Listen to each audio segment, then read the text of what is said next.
शारदीय नवरात्राच्या अश्विन महिन्यातल्या या 10 दिवसाच्या घटस्थापनेच्या काळामध्ये आदिशक्तीची जी पूजा केली जाते त्या आदिशक्तीचं जे आद्यपीठ त्या कोल्हापूर निवासिनी अंबा मातेला नमस्कार। अश्विन शुद्ध प्रतिपदा ते विजयादशमी पर्यंतच्या कालावधीमध्ये हा नवरात्राचा महोत्सव आपण साजरा करतो। या काळावरती किंवा या कालावधीवरती संशोधन करून असं निष्पन्न झालेलं आहे, खात्रीशीररित्या सांगण्यात आलेलं आहे शास्त्रज्ञांकडून की या कालावधीमध्ये अंतराळातून किंबहुना अंतरिक्षातून पृथ्वीवर शक्ती स्पंदनं नाद स्पंदनं प्रक्षेपित होतात आणि ज्या स्पंदनांची किंवा ज्या शक्तीची या ठिकाणी प्रक्षेपित होणाऱ्या लहरी आहेत त्यांचा आकार, त्यांची शक्ती, त्यांचं स्वरूप यानुसार त्याला आदिशक्ती किंवा शक्तिरूप असं तिथं देवी शक्ती असं त्याला मानलेलं आहे। जसं मी मागे सांगितलं की गणपतीच्या काळामध्ये ज्या लहरी प्रक्षेपित होतात त्यांना आपण गणपती हे नाव दिलं। नाव तुम्ही काय दिलंय यापेक्षा त्या मूर्तीच्या वैभवाशी, त्या मूर्तीच्या कार्याशी आणि त्या शक्तीच्या महात्म्याशी किंवा शक्तीच्या सामर्थ्याशी त्याची तुलना केली जाते। आणि म्हणून या संपूर्ण 9 दिवसाच्या कालावधीमध्ये ज्या आदिशक्तीची उपासना केली जाते तिला श्री महालक्ष्मी, महाकाली, महासरस्वती अनेक नावांनी आपण संबोधतो। कधी तिचं चंडिकेचं रूप आपल्याला दिसतं, कधी महिषासुरमर्दिनीचं दिसतं। तेव्हा महाकाली, महालक्ष्मी आणि महासरस्वती या तिघांनाही सामावून घेणारी अशी ही दुर्गा देवी, अन्नपूर्णा देवी, महिषासुरमर्दिनी देवी, देवीची तिच्या कार्यानुरूप अनेक नावं आहेत। असुरांचा संहार, दैत्यांचा विनाश हे तिने पहिलं कार्य, आपलं आद्य कर्तव्य समजून या पृथ्वीवरती ती अवतीर्ण होते। त्या त्या वेळेला त्या त्या शक्तीची पूजा त्या त्या काळात केली गेली। मार्कंडेय पुराणामध्ये वर्णन आहे सप्तशतीचं, जे आपण देवी महात्म्य किंवा सप्तशतीचे जे श्लोक वाचतो ते मार्कंडेय पुराणामध्ये सावर्णिक मन्वंतर ज्या वेळेला चालू होतं त्या काळामध्ये घडलेल्या ज्या महाकाली, महालक्ष्मी आणि महासरस्वतीच्या हातनं घडलेले जे काही पराक्रमी कृत्य आहेत त्याचं वर्णन त्या 700 श्लोकांमध्ये येतं। किंबहुना आपण जो नवार्ण मंत्र म्हणतो देवीचा, ओम ऐं क्लीं ह्रीं, या संपूर्ण 3 बीजांमध्ये ओम ऐं ह्रीं क्लीं चामुंडायै विच्चे, ह्या चामुंडा मातेला विच्चे म्हणजे नमस्कार असो, प्रणाम असो। तर ही जी 3 बीज आहेत त्यातलं पहिलं आहे ऐं, हे महाकालीचं स्वरूप, ह्रीम आहे हे महालक्ष्मीचं स्वरूप आणि तिसरं जे आहे क्लीं हे महासरस्वतीचं बीज आहे। आणि कुठल्याही मंत्राला ज्या वेळेला बीज जोडलं जातं, बीजाक्षर जोडलं जातं त्यावेळेला त्या त्या देवतेची शक्ती शतगुणित होते, कित्येक पटीने वाढते। आणि म्हणून या नवार्ण मंत्रामध्ये ज्या या 3 बीजांचा उल्लेख केलेला आहे, 3 देवतांचा उल्लेख केलेला आहे, हा नंतरच्या पुराणातल्या काळानुसार आहे। आपण आज जे श्री सूक्त बघणार आहोत हे त्या पुराणाच्या काळाच्या आधीचं ऋग्वेदातलं बघणार आहोत। ऋग्वेदाच्या 5व्या मंडलामध्ये जे परिशिष्ट म्हणून नंतर जोडलेलं आहे त्या 5व्या मंडलाच्या परिशिष्टामध्ये हे श्री सूक्त येते। म्हणजे किती मागे परंपरा जाते बघा या श्री सूक्ताची। एखादं सूक्त, एखादा मंत्र, एखादं स्तोत्र हजारो वर्ष परंपरेने त्याच पद्धतीने त्याच वृत्तामध्ये बांधलेलं ज्या वेळेला पुढच्या पिढ्यांमध्ये ते प्रसार होत राहतो, त्याची उपासना होत राहते, त्या अर्थी त्या मंत्राची शक्ती अवर्णनीय आहे। ऋग्वेदाचा काळ पाहिला तर इसवी सन पूर्व 10,000 इतका त्याच्यापेक्षाही जुना, 10 ते 15,000 पर्यंत जातो। मग इतक्या पूर्वीचं विज्ञान आज वेगळं विज्ञान दिसतं। किंबहुना कालानुसार आपल्या गरजा बदलतात। काल परवापर्यंत आपल्याला अलार्म वॉचची गरज होती, घड्याळ असायचं, आता गरज नाही, मोबाईल आला, घड्याळाची गरज नाही. मग या स्तुताची किंवा या स्तोत्राची गरज संपली नाही. कालमानानुसार ते लुप्त झालं नाही.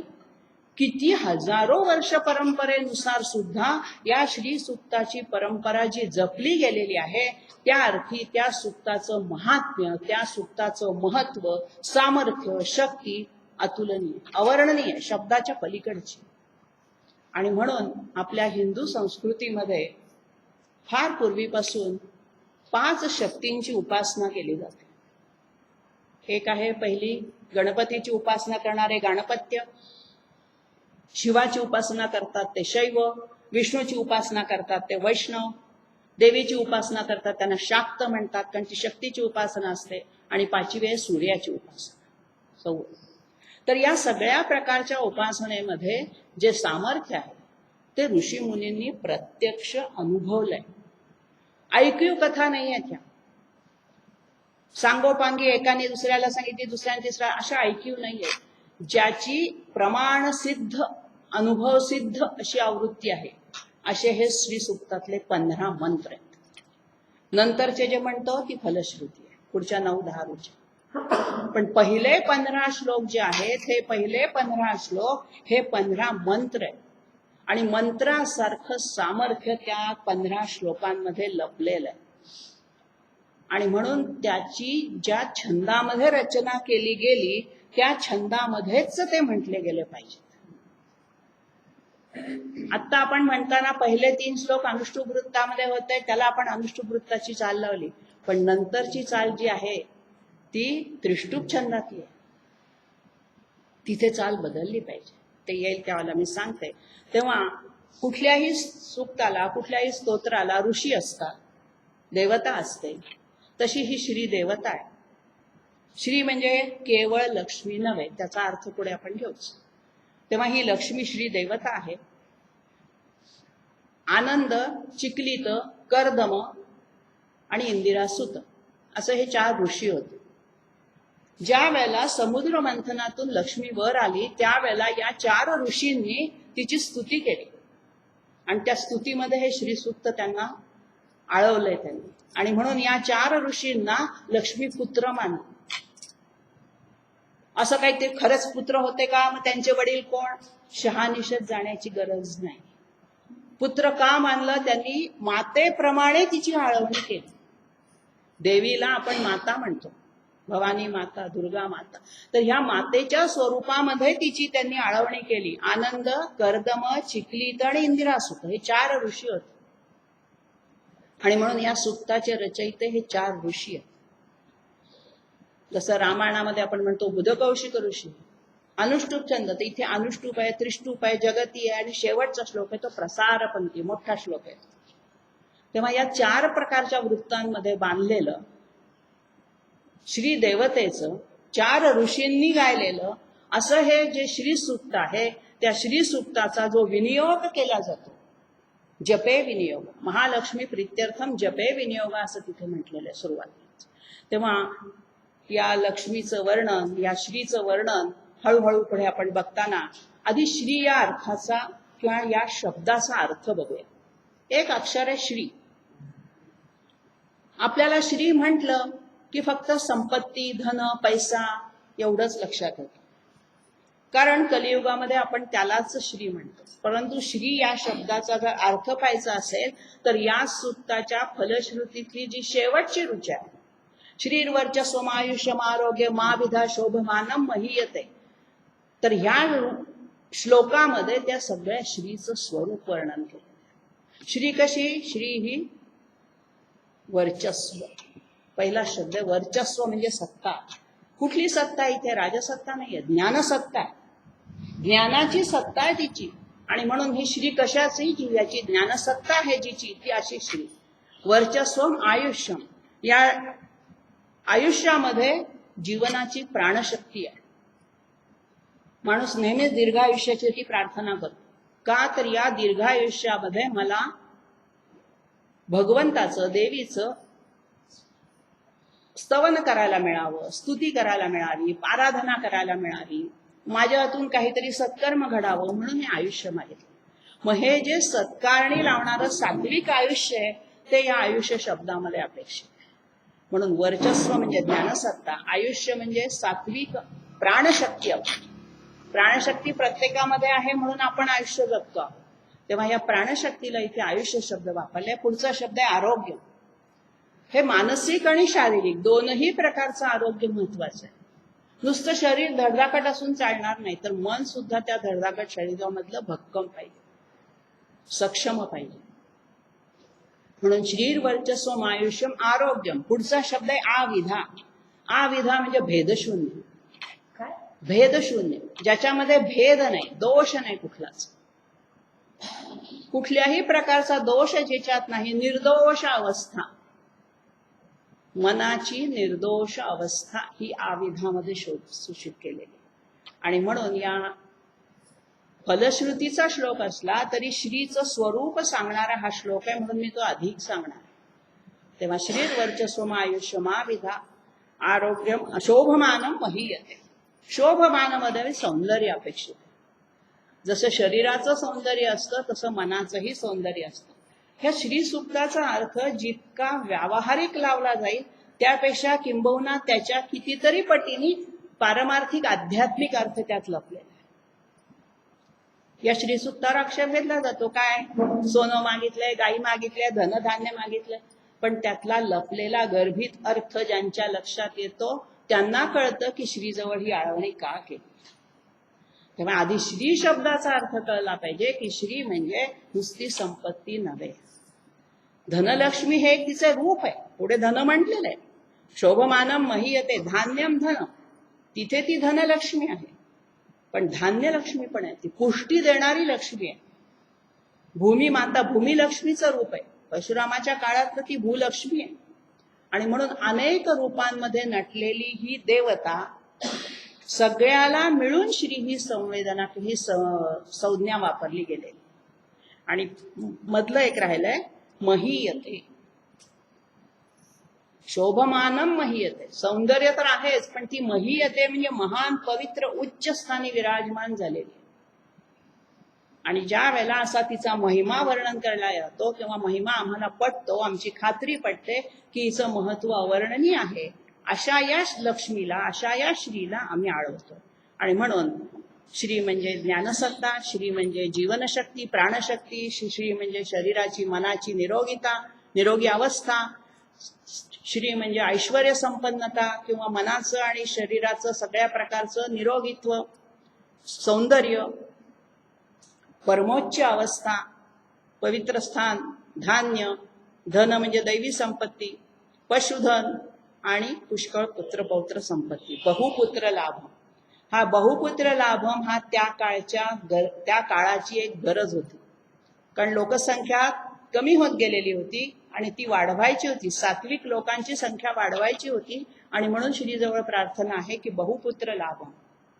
आणि अशा या शतसंवत्सरम दीर्घमायु, 100 वर्षाचं आयुष्य त्यांना तिच्याकडे मागितलेलं आहे. आपल्याकडे आश्रम धर्मामध्ये 100 वर्षाचं आयुष्य गृहीत धरलेलं होतं. पहिली 25 वर्ष ब्रह्मचर्य आश्रम म्हणजे ज्ञान मिळवायचं, 1 ते 25 वयापर्यंत. पुढे 25 ते 50 वयापर्यंत गृहस्थाश्रम, ज्या काळामध्ये आपण गृहस्थ होऊन अतिथी देवो भव हा आचार पाळायचा. 50 ते 75चा जो टप्पा आहे त्यामध्ये वानप्रस्थाश्रम, वनामध्ये राहून निरासक्त व्हायचं, संसारातली आसक्ती काढून घ्यायची. आणि शेवटचा आश्रम आहे तो संन्यास आश्रम, 75 ते पुढे जेवढं आयुष्य असेल तेवढं. तेव्हा या 4ही आश्रमांमधून ब्रह्मचर्य आश्रम, गृहस्थाश्रम, वानप्रस्थाश्रम आणि संन्यासाश्रम, या सगळ्या प्रकारच्या आश्रमांमध्ये या श्रीची गरज असते, संपत्तीची नव्हे. आणि म्हणून हे श्री म्हणजे हे स्वरूप इतकं व्यापक आहे, इतकं परिपूर्ण आहे की त्यामध्ये आपल्या जीवनातल्या प्रत्येक अंशाचा उल्लेख केला आहे. आणि हे आम्हाला आधी समजलं पाहिजे की श्री म्हणजे आम्हाला लागणाऱ्या सगळ्या आवश्यक गोष्टी, मनाच्या शरीराच्या आरोग्यासाठी, मनाच्या शरीराच्या ऐश्वर्यासाठी, शरीर आणि मन भक्कम राहण्यासाठी, आणि त्या योगाने चरितार्थासाठी लागणारं धन, मग चरितार्थासाठी लागणारं पशुधन सुद्धा त्यात. काय आहे ना, ऐहिक मागण्या ह्या सुद्धा महत्वाच्या आहेत. आपल्या स्तोत्रांमध्ये जी फलश्रुती दिलेली असते त्यामध्ये ऐहिक मागण्या आहेत असं सगळ्यांचं म्हणणं आहे. ऐहिक मागण्या हव्यातच. भुकेल्या पोटी परमार्थ कळत नाही का समजत नाही, सुचत नाही.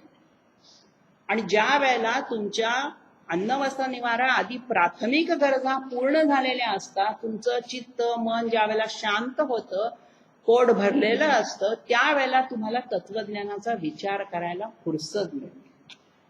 नाहीतर तुम्हाला पोट भरण्याच्या विवंचनेमध्ये तुमचे 24 तास जातात. आणि म्हणून ऐहिक मागण्या मागणं वाईट नाही.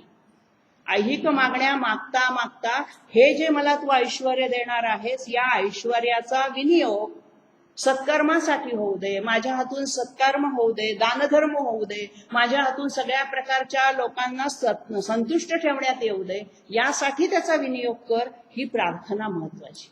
ती आपण शेवटची विसरून जातो. आपण फक्त मागतो ऐहिक मागण्या. पुत्र पौत्र आदी सगळं मागितलेलंच आहे, शतसंवत्सर दीर्घ आयु मागितलेलंच आहे, पण त्याचा वापर कशासाठी करायचा आहे तर पारमार्थिक उन्नतीसाठी, आध्यात्मिक उंची गाठण्यासाठी. शोभमानम महीयते, उच्च स्थानावर पोचायचंय आम्हाला. जे सौंदर्यवान स्थान आहे असं उच्च स्थान आमच्या अध्यात्मातलं. आणि म्हणून या परब्रह्मापर्यंत जाण्यासाठी ज्या ज्या गोष्टी आवश्यक असतात, मग त्या ऐहिक असोत आध्यात्मिक असोत, या भगवंताकडनं मागायच्या असतात.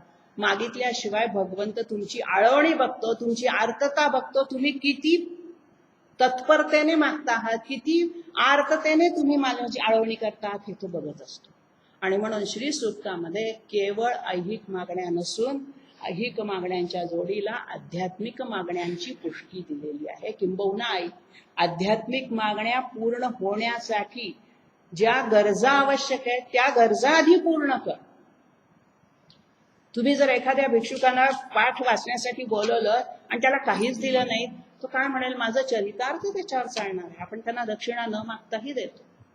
म्हणजे चरितार्थ चालवणं हे तर आधी पहिली पायरी आहे आणि त्याच्या पुढे मग सगळ्या गोष्टी. आणि म्हणून या श्रीचा अर्थ आपण पाहिला.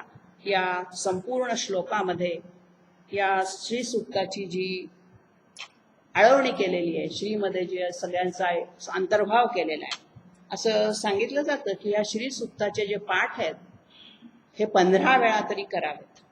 15 ऋचा 15 वेळा वाचल्या की एक आवर्तन केलं असत. म्हणजे एकदा वाचलं की एक आवर्तन ते आपल्या पुरतं आहेच मर्यादित अवस्थेत, पण 15 वेळा वाचून ज्यावेळेला तुम्ही नवचंडी शतचंडी करता त्यावेळेला अशा पद्धतीने त्याचे आवर्तन होतं. फलश्रुती म्हणजे सगळ्यात शेवटी एकदा म्हटली जाते. वाचा सिद्धी प्राप्त करून देणारा हे सूक्त आहे.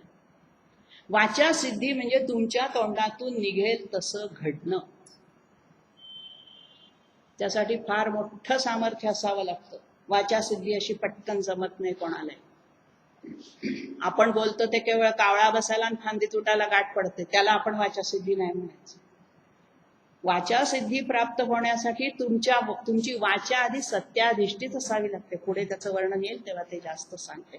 म्हणून माझं सांगण्याचा, त्याच्या वाचा सिद्धी सांगण्याचा अर्थ एकच आहे, ज्याला भूक लागली आहे ना त्यांनी जेवायचं. ब्राह्मणाकडनं पाठ वाचून घेतो आम्ही, आम्हाला येत नाही, आम्ही त्यांना बोलवतो आणि आमच्या घरात ते वाचतात, तो जेवला तुमचं पोट भरणार. जेवायचं तुम्हाला आहे. त्याचे मराठीमध्ये हे मिळतात ना, मराठी वाचा, देवी महात्म्य वाचा. नाही संस्कृत जमत, देवी महात्म्य वाचा. श्री सूक्ताचं मराठीमध्ये केलेलं आहे भाषांतरित, पद्य भाषांतर सुद्धा आहे, जेणेकरून आपल्या बुद्धीला चालना मिळेल. संस्कृत शिकावं, काही अवघड नाहीये हे म्हणायला.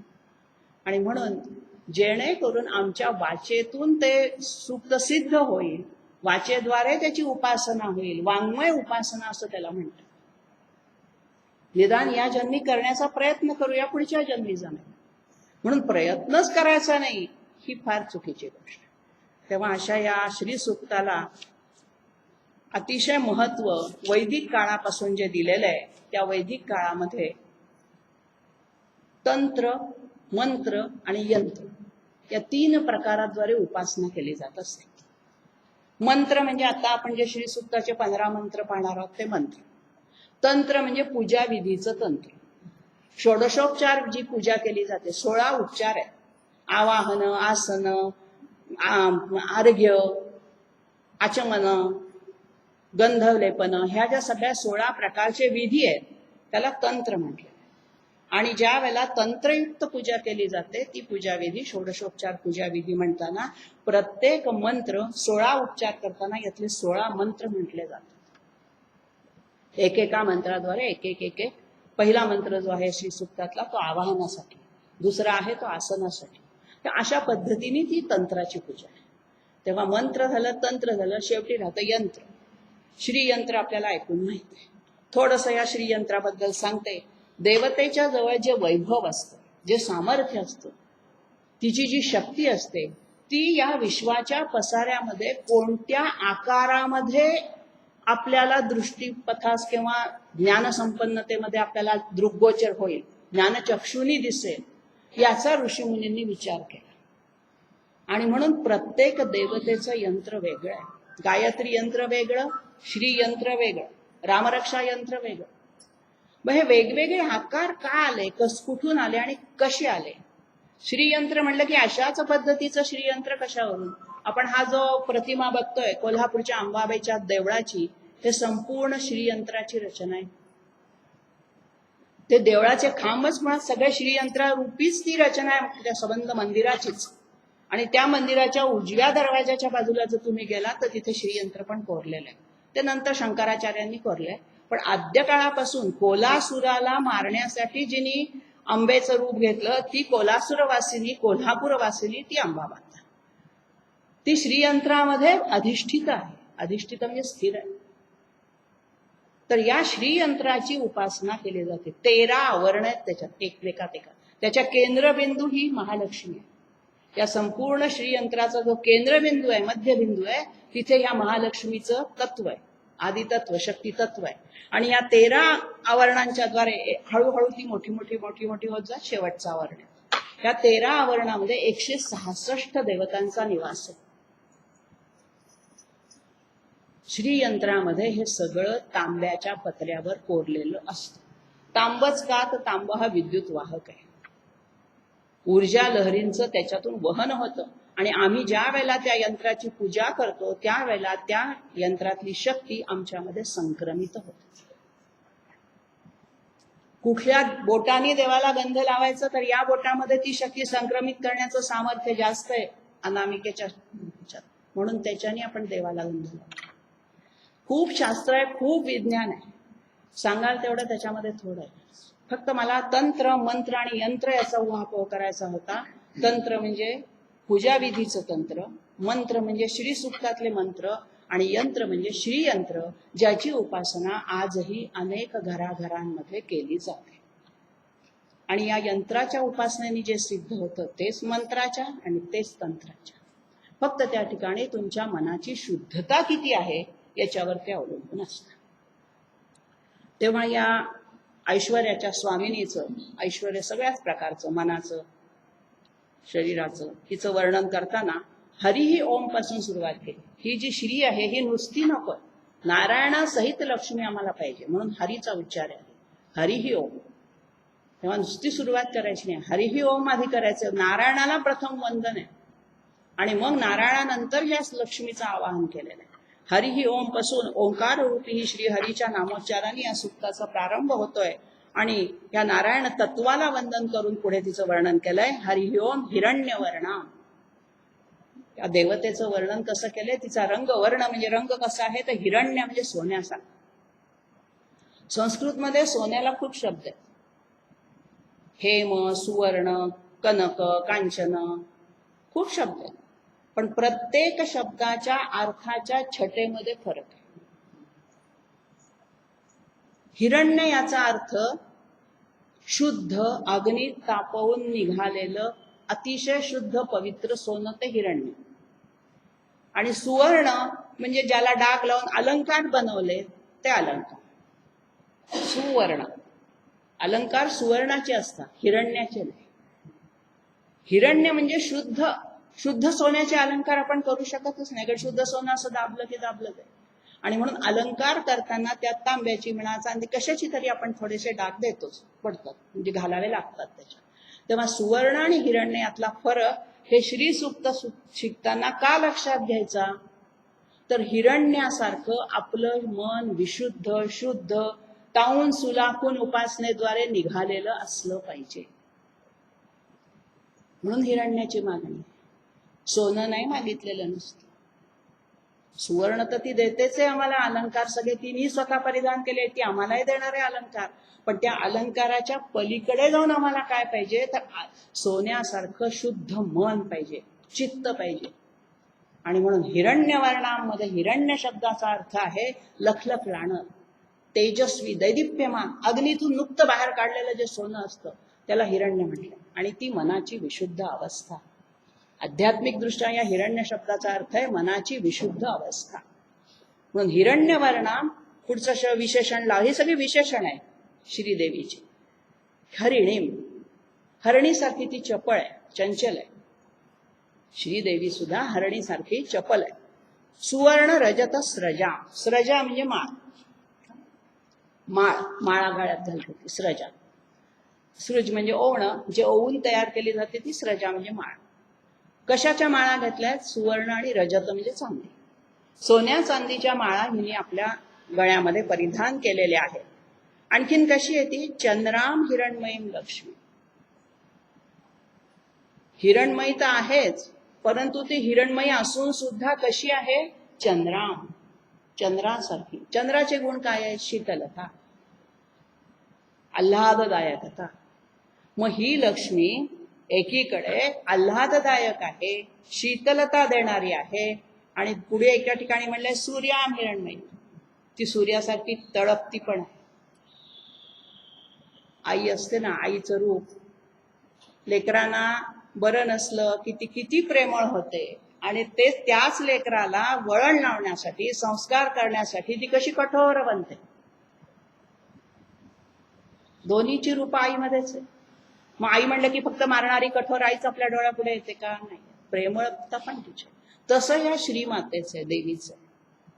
भक्तांच्या, सात्विक लोकांच्या बाबतीत ती चंद्राप्रमाणे शीतल आहे, आल्हाददायक आहे. आणि जे दुष्ट आहेत, दुराचारी आहेत, नीती नियमांना सोडून वागणारे आहेत, त्यांच्यासाठी ती सूर्याम हिरणमय, सूर्यासारखी तळपणारी आहे. पुढे आपण आणखीन तिचं वर्णन बघू पुढच्या श्लोकांमध्ये. तेव्हा चंद्राम हिरणमयीम लक्ष्मी, ही चंद्रासारखी शीतलता देणारी, मनाला आल्हाद देणारी. कुठल्याही देवतेकडे पाहिल्यानंतर ती संतापलेली देवता, चंडिका, कालिका बघितल्यानंतर एवढं मन प्रसन्न होत नाही. पण या श्रीदेवीचं जे रूप आहे ते तेवढं उग्र न दाखवता तिला विशुद्ध रूपात दाखवलं. आणि म्हणून म्हणलेलं आहे हिरण्यवर्णाम हरिणीम सुवर्ण रजतस्रजा. ही जी सुवर्ण आणि चांदीच्या ह्याची माळ घातलेली जी लक्ष्मी आहे, देवी आहे, श्री आहे, ती सुवर्ण म्हणजे शुद्ध आणि रजत म्हणजे चमकणारी का शीतल. रजताचा, चांदीचा गुण शीतलता आहे, सुवर्णाचा गुण उष्ण आहे. आणखीन अध्यात्मामध्ये हिरण्याला निर्गुण निराकाराची उपमा दिली आणि सुवर्णाला सगुण साकाराची उपमा दिली. हिरण्यासारखं उपासना म्हणजे कशाची? मग निर्गुण निराकार, की अवघड असते. सुवर्णाची उपासना म्हणजे काय? सगुण साकाराची. सुवर्ण आहे, त्याला वर्ण आहे, रंग आहे, आकार आहे दागिन्यांना. आणि म्हणून ह्या दोन्हीतला फरक श्रीसूक्त सत्ताना लक्षात घेतला हवाय, की ही हिरणमयी तर आहेच आहे, पण ही सुवर्णमयी पण आहे. भक्तांसाठी ती सगुण साकार रूप घेऊन आलेली आहे, आणि पारमार्थिक उच्च प्रतीच्या ऋषी मुनींसाठी ती हिरणमयी पण आहे, निर्गुण निराकार पण. आपल्याला निर्गुणाची उपासना करणं अशक्य आहे, आणि म्हणून आपण तिला सगुण साकारात बंदिस्त केलंय. श्रीयंत्रामध्ये तिची शक्ती सगळी बंदिस्त करून ठेवली आहे ऋषी मुनींनी. ऋषी मुनींच्या डोळ्यापुढे हे ज्ञानचक्षुनी त्यांना असा आकार दिसल्याप्रमाणे त्यांनी तो काढलेला. उगाच कसाही भूमितीतला आकार काढायचा म्हणून काढलेला नाही. गायत्री यंत्र बघा, त्याच्यापेक्षा वेगळं असतं. तेव्हा या सगळ्या प्रकारांनी या लक्ष्मीमध्ये, या श्रीमध्ये, या ऐश्वर्य संपन्न देवीमध्ये जी लक्षणं आहेत, लक्ष्मी शब्दाचाच अर्थ असा आहे, लक्ष म्हणजे डाग, ज्याच्यामध्ये डाग नाही, डाग रहित, ती लक्ष्मी. रामायणात सुद्धा लक्ष्मण, लक्ष्मण ज्याच्यामध्ये डाग नाही, काही बोट ठेवायला जागा नाही त्याच्या वागण्यावर, वर्तनावर, आचरणावर, तो लक्ष्मण. इतका शुद्ध, इतकं पवित्र आचरण आहे. तेव्हा लक्ष्म शब्दाचा मुळातलाच अर्थ आहे डाग. जिला डाग नाही, जी कुठल्याही प्रकारे कलंकित नाही, कुठल्याही प्रकारे तिच्यामधला दोष आपल्याला सापडू शकत नाही, बोट ठेवायला जागा नाही बोलीभाषेमध्ये, अशी ही लक्षणे आहे. आणि म्हणून शुद्धतेचं स्वरूप, शीतलतेचं स्वरूप, आल्हाददायकतेचं स्वरूप, हे सगळं या आमच्या श्रीमातेमध्ये, श्रीदेवीमध्ये अलंकृत केलेलं आहे. आणि आता ही जी आवाहन केलेलं आहे, हे कोणाला केलंय तर जातवेदस. जातवेदो म आवह. म म्हणजे मला, माम. संस्कृत मधलं जे अस्मत् सर्वनाम त्यांना माहिती असेल, त्यांना माम हा शब्द माहिती. माम म्हणजे मला, माझ्यासाठी. मम मे आवयो न अस्माकम नहा. तेव्हा या माम म्हणजे माझ्याचं संधीहून म झाले. हे जातवेदस म आव, मे आवह, माझ्यासाठी तू आवाहन कर. कोणाला कर? श्रीदेवीला. कोण आहे हा जातवेदस? तर अग्नी. ज्याच्यातून वेदांची निर्मिती झाली तो जातवेद. मग या अग्निदेवतेला का प्रमुख मानलं? तर या अग्निदेवतेचं काम असं आहे की या मृत्यू लोकातून, पृथ्वी लोकातून ज्या काही मागण्या, प्रार्थना, याचना केल्या जातात, त्या अंतरिक्षातल्या देवतांपर्यंत पोहोचवण्याचं काम अग्नीला दिलं. अग्नीच्या ज्वाळा वर जातात तसतशा तो देवतांपर्यंत पोहोचण्याची शक्ती आहे त्याच्यामध्ये. तुम्ही जर ऋग्वेदाची सुरुवात पाहिलीत तर पहिलं सूक्त अग्निसूक्त आहे. अग्नी मिळे पुरोहित. खूप अग्नीचं वर्णन करणारी सूक्त आहेत आणखीन. सुरुवातच अग्नीपासून. तेव्हा या अग्नीला कोणत्याही होमहवनात जितकं महत्व आहे तितकंच महत्व आपल्या दैनंदिन व्यावहारिक जगात सुद्धा आहेच. आणि म्हणून या अग्नीची निर्मिती कशी झालेली आहे तर जातवेदस, यज्ञवेदीत ज्याची निर्मिती झाली आहे. आपल्याला माहित आहे साधा अग्नी आपण अशी काड्याची पेटी लावून होमहवनासाठी चालत नाही. होमहवनासाठी वापरणारा अग्नी जो आहे तो लाकडावर लाकूड घासून त्याची घर्षणी असते रवीसारखी, घुसळून त्याच्यातून अग्नी निर्माण करतात. तिथे कापसाचा किंवा रुईचा असा तुकडा ठेवतात थोडासा. अग्नीची निर्मिती कशी झाली याच्यावरून त्याची शुद्धता ठरते. मागे एकदा मी सांगितलं होतं की अग्नी हा अग्नीच असतो, तो स्मशानात असतो, होमहवनात पण असतो. पण होमहवनातला अग्नी पवित्र का? तर त्याची निर्मिती पवित्रतेपासून झालेली आहे. आणि स्मशानातल्या अग्नीवर आपण भाकरी पाडणार. आणि म्हणून चुलीवरचा अग्नी आणि गॅसचा अग्नी यातला जो फरक पडलेला आहे निर्मिती मागचा, त्यानुसार त्याच्या रुचीमध्ये, त्याच्या गुणधर्मांमध्ये बदल होतो. तर इथे हा जातवेदस अग्नी आहे. सगळ्यात पवित्र अग्नीचं स्वरूप कुठलं असेल तर जातवेदस. मूळ जात म्हणजे जन्माला आलेला, निर्माण झालेला. यज्ञ कुंडातल्या वेदीवरती ज्याचा जन्म झालेला आहे असा हा जातवेदस अग्नी आहे. हा आमच्या याचना, आमच्या मागण्या, आमच्या प्रार्थना त्या देवीपर्यंत नेऊन पोहोचवणार आहे अंतराळ. म्हणून जातवेदो म आवह, माझ्यासाठी माझ्यासाठी तू आवाहन कर या देवीला. कारण मी सांगून ही देवी ऐकेल असं नाही, कारण मधला कुणीतरी दलाल पाहिजे, तसा हा जातवेदस अग्नी आहे. आणि म्हणून या जातवेदाला आवाहन केलेलं आहे की हे जातवेदस अग्नी काय करतो? ऊर्ध्वगामी तुझ्या ज्या अग्निज्वाला आहेत त्या स्वर्गस्थ देवतांपर्यंत नेऊन पोचव आणि त्यांच्याद्वारे माझे जे सत्य संकल्प आहेत, माझ्या ज्या कामना आहेत त्या पूर्ण होण्यासाठी तू त्या देवतेला साकडं घाल. ही जी आपण पहिली ऋचा आता पाहिली, ही पहिली ऋचा आवाहनाच्या तंत्रासाठी वापरली जाते. 16 उपचारांमधला हा पहिला मंत्र आहे. हिरण्य प्राप्तीसाठी असं म्हटलंय त्याच्यामध्ये 1000 दिवस, रोज 1000 वेळा, 1008 वेळा 1000 दिवस या मंत्राचा जप केला की हिरण्य प्राप्ती होते, असं त्या तंत्र पुस्तकात लिहून ठेवलंय. याचा अर्थ काय? आपल्या घरात सोनं चालत येतं का?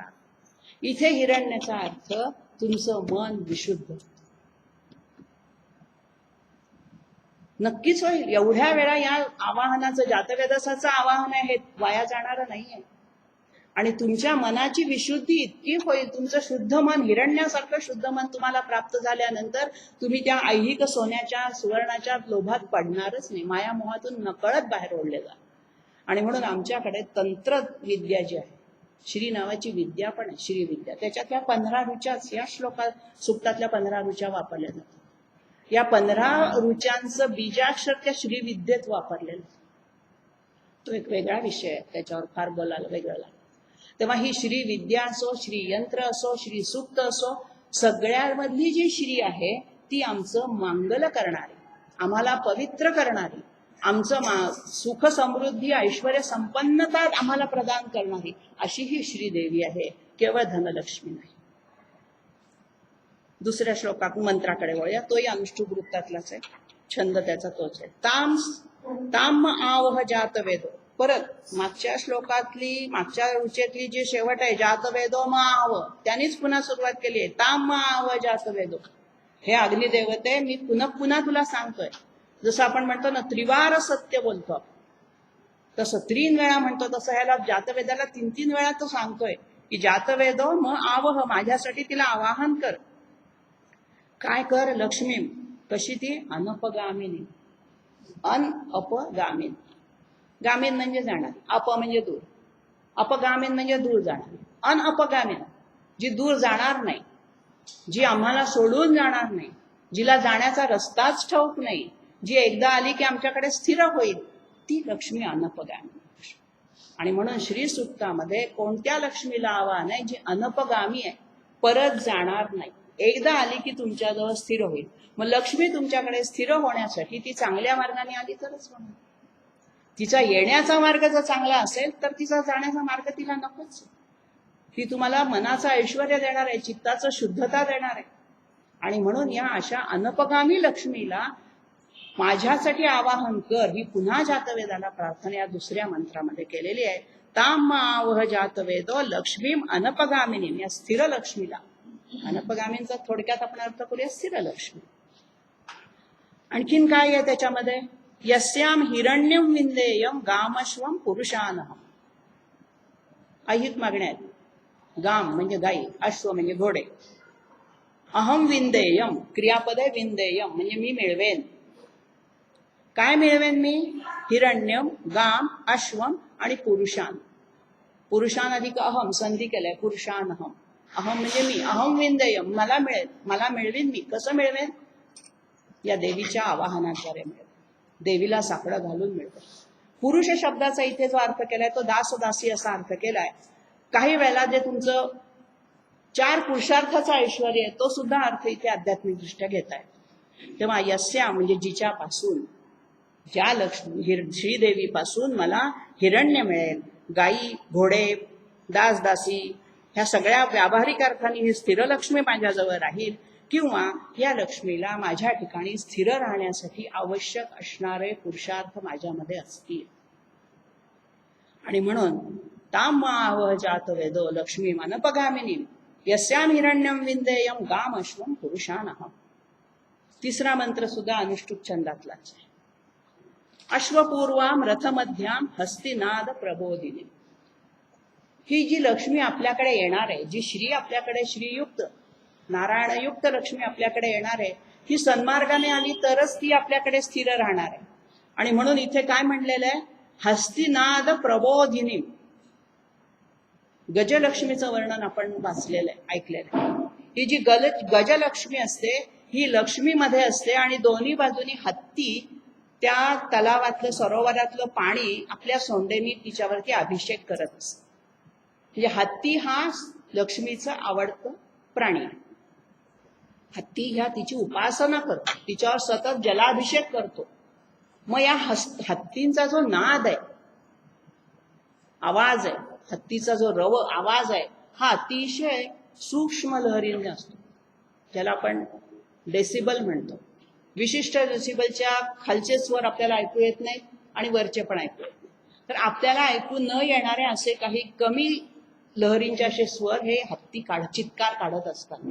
आणि हे चित्कार या लक्ष्मीला ते जणू काही तिची उपासना करताना म्हणत असतात, असा अर्थ. मग या हत्तींच्या नादामुळे काय झालंय? प्रबोधिनी, तिला जागृत केलंय.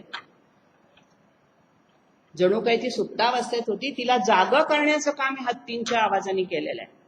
कशी आहे ती? रथमध्याम, रथामध्ये बसलेली आहे. आणि तिच्या पुढे काय आहे? अश्वपूर्वा, तिच्या पुढे घोडे आहेत. रथ म्हणला की पुढे घोडे आहेत, मध्ये रथाचं जे आसन आहे तिथे लक्ष्मी आहे आणि दोन्ही बाजूनी हत्ती तिच्यावरती जलाभिषेक करताय. अशी ही श्रीयम, अशी ही श्रीदेवी रथमध्ये आहे, जिचं आगमन हत्तीच्या चित्कारांनी, हत्तीच्या आवाजांनी जाणवते आपल्याला. आणि म्हणून आपल्याकडे येणारी लक्ष्मी सुद्धा अशी हत्तीवरून वाजत गाजत आणण्याजोगी असली पाहिजे. पेटीत लपून छपून आणणारी असता कामा नये. हत्तीचा नाद करत जी गोष्ट येते किंवा जी वाजत गाजत हत्तीवरून मिरवत येते ती सद्गुणी लक्ष्मी असते. आणि म्हणून अशी गुणसंपन्न चांगल्या मार्गाने येणारी लक्ष्मीच अनपगामीन राहते, अन्यथा ती स्थिर होत नाही. तेव्हा लवाजम्यासहित हत्ती हातीचा लवाजमा झाला. घोडे, हत्ती, रथ ते अशी पायी येत नाहीये. रथात बसून घोडे दिसतात आधी, मग रथ दिसतो, मग हत्ती दिसतात. अशा लवाजम्यासहित येणारी ही आमच्याकडे येणारी लक्ष्मी आहे. आणि अशी लक्ष्मी काय करो, श्रीर्मा देवी जुषताम, ती अशी देवी माझ्यावर जुषताम म्हणजे संतुष्ट होवो. मी तिची जी स्तुती करतोय तिने माझ्यावरती कृपा करो. जुषताम हे क्रियापद, संतुष्ट होवो, माझ्यावर कृपा करो. आणखीन एक वर्णन केलेलं आहे, श्रियम देवीम उपवहये. ह्या श्रीदेवीला उपवहये हे क्रियापद आहे. उप अधिक व्हे धातू आहे, त्याचा अर्थ आहे आमंत्रण देणे, बोलावणे. संस्कृतमध्ये व्हे धातूचा अर्थ आहे बोलावणे. त्याला निरनिराळे उपसर्ग लावले जातात. बोलावणे ही साधी क्रिया झाली, हाक मारणं, बोलावणं. अधिक व्हे घेतलं तर आव्हान येतं, त्याच्यामध्ये अहंकार येतो. उप अधिक व्हे म्हणलं की त्यामध्ये नम्रता आली, आदर आला. उपव्हय, मी तुला आदरपूर्वक बोलावतो. आणि म्हणून इथे म्हटलेलं आहे उपव्हय, मी आदराने तुला बोलवते, आव्हान देऊन नाही बोलतो. आव्हय नाहीये, उपव्हय. मी तुला माझ्या उप म्हणजे जवळ, माझ्या जवळ ये असं तुला मी विनवतो, तुझी आळवणी करतोय, मी आदराने तुला बोलवतोय. आता जातवेदस्थ मध्य हा मधला जो जातवेदस होता याला वगळून टाकला. हळूहळू श्री सूक्त म्हणणाऱ्या ऋषींचा आत्मविश्वास कसा वाढतो ते 15व्या ऋचेपर्यंत आपल्या लक्षात होतं. आधी जातवेदसाला सांगितलं, कारण लक्ष्मीची आपली ओळख नाही. ज्याची आपली ओळख नसते त्याच्याकडे जायचं झालं तर त्याच्या आणि आपल्या ओळखीतला मध्यस्थ कोणीतरी आपण घेतो, चल बाबा त्यांची माझी ओळख. आता तिची माझी ओळख झाली, आता तुला काही नाही आलं तरी चालेल, मी डायरेक्ट तिला बोलावतो. तेव्हा या तिसऱ्या ऋचेमध्ये, तिसऱ्या मंत्रामध्ये अहम उपव्हय, मीच आमंत्रित करतो तिला, आदरपूर्वक मीच बोलावतोय तिला, माझ्या जवळ ये. उपव्हय तशी देवीम उपव्हय, श्रियम देवी, श्रीयुक्त अशी ही जी देवी आहे तिला मी स्वतःच आवाहन करतो, बोलावतो, आमंत्रण करतो. अशी देवी माझ्यावर जुषताम, संतुष्ट होवो, कृपा करो. आणि म्हणून या लक्ष्मी आपल्या घरी येताना अशी वाजत गाजत आली पाहिजे, ती सन्मार्गाने आली पाहिजे. तसंच हा मंत्र जो तिसरा आहे हा आवाहनाचा मंत्र आहे उपव्हयेमध्ये, आणि अभिषेकाच्या वेळेला हा मंत्र म्हटला जातो, कारण हत्ती तिच्यावरती अभिषेक करते. पुढचा जो चौथा, 3 मंत्र झाले हे सगळे अनुष्टुप छंदातले झाले. चौथ्यापासून जे पुढचे काही मंत्र आहेत ते बृहती छंदातले, आणि म्हणून तिथे चाल बदलते. म्हणताना थोडासा ज्या पद्धतीने ऋषींनी म्हटलंय ना किंवा तो छंद रचलाय ना, ती चाल आपण देणं हे जास्त संयुक्तिक आहे. दुसरी देणं हे वाईट नाही. अनुराधा पौडवालच्या आवाजामध्ये स्वरबद्ध केलेलं, संगीतामध्ये गुंफलेलं, रागदारीत म्हटलेलं असंही श्रीसूक्त आहे. आपण साध्या चालीत म्हणतो तेही श्रीसूक्त आहे. परंतु वृत्तबद्ध, छंदोबद्ध जर श्रीसूक्त म्हणायचं असेल तर इथला चौथ्या श्लोकापासूनचा बृहती छंद कसा म्हणला पाहिजे, मी हा एक चौथा श्लोक म्हणून दाखवतो. कांसोस्मितां हिरण्य प्राकारां आर्द्रां ज्वलंतीं तृप्तां तर्पयन्तीं पद्मे स्थितां पद्मवर्णां तामिहोपव्हये श्रियम्. पुढचे पण त्याच वृत्तात आहे. मनस्सक्का मम आकुतिं, तिथपर्यंत ते सगळं जातं. तेव्हा हा बृहती छंद जो आहे हा पहिल्या 3 श्लोकांच्या चालीत म्हणण्याचा छंद नाही, आणि म्हणून हा 4 ओळींचा श्लोक, 4 चरण त्यात वेगळे वेगळे घेतलेले. आता या अर्थाकडे वळूया चौथ्या. कारण मला ना एका याच्यामध्ये हे आवर्तन, कारण मी ज्या वेळेला घरी श्रीसूक्त घेतलं त्यावेळेला 5 सेशनमध्ये आम्ही ते घेतलं. एक सेशन नुसतं प्रस्तावनेचं. तेव्हा आता मला थोडंसं गती वाढवायला पाहिजे. ज्यांनी पहिलं ऐकलंय त्यांच्या ते लक्षात येईलच. कांसोस्मितां, काम शब्दाचा अर्थ इथे आहे वाणी आणि मन यांना न कळणार, यांना गोचर न होणार. गोचर होणं म्हणजे समजणं, जाणणं. जी वाणी आणि मनालाही जिचं स्वरूप कळत नाही, अनाकलनीय आहे, ती काम. इथे किम सर्वनामाचं काम द्वितीय रूप नाही, आणि हा फरक इथल्या वैदिक वाङ्मयातल्या शब्दांचा आहे. वैदिक वाङ्मयाचं व्याकरण अलीकडच्या संस्कृतला लावता येत नाही. तेव्हा कामचा अर्थ आहे वाणी आणि मला एक सांगायला थोडंसं गरजेचं वाटतं की काही पुस्तकांमध्ये अर्थ देताना उच्चार देताना चुकीचे दिले गेले.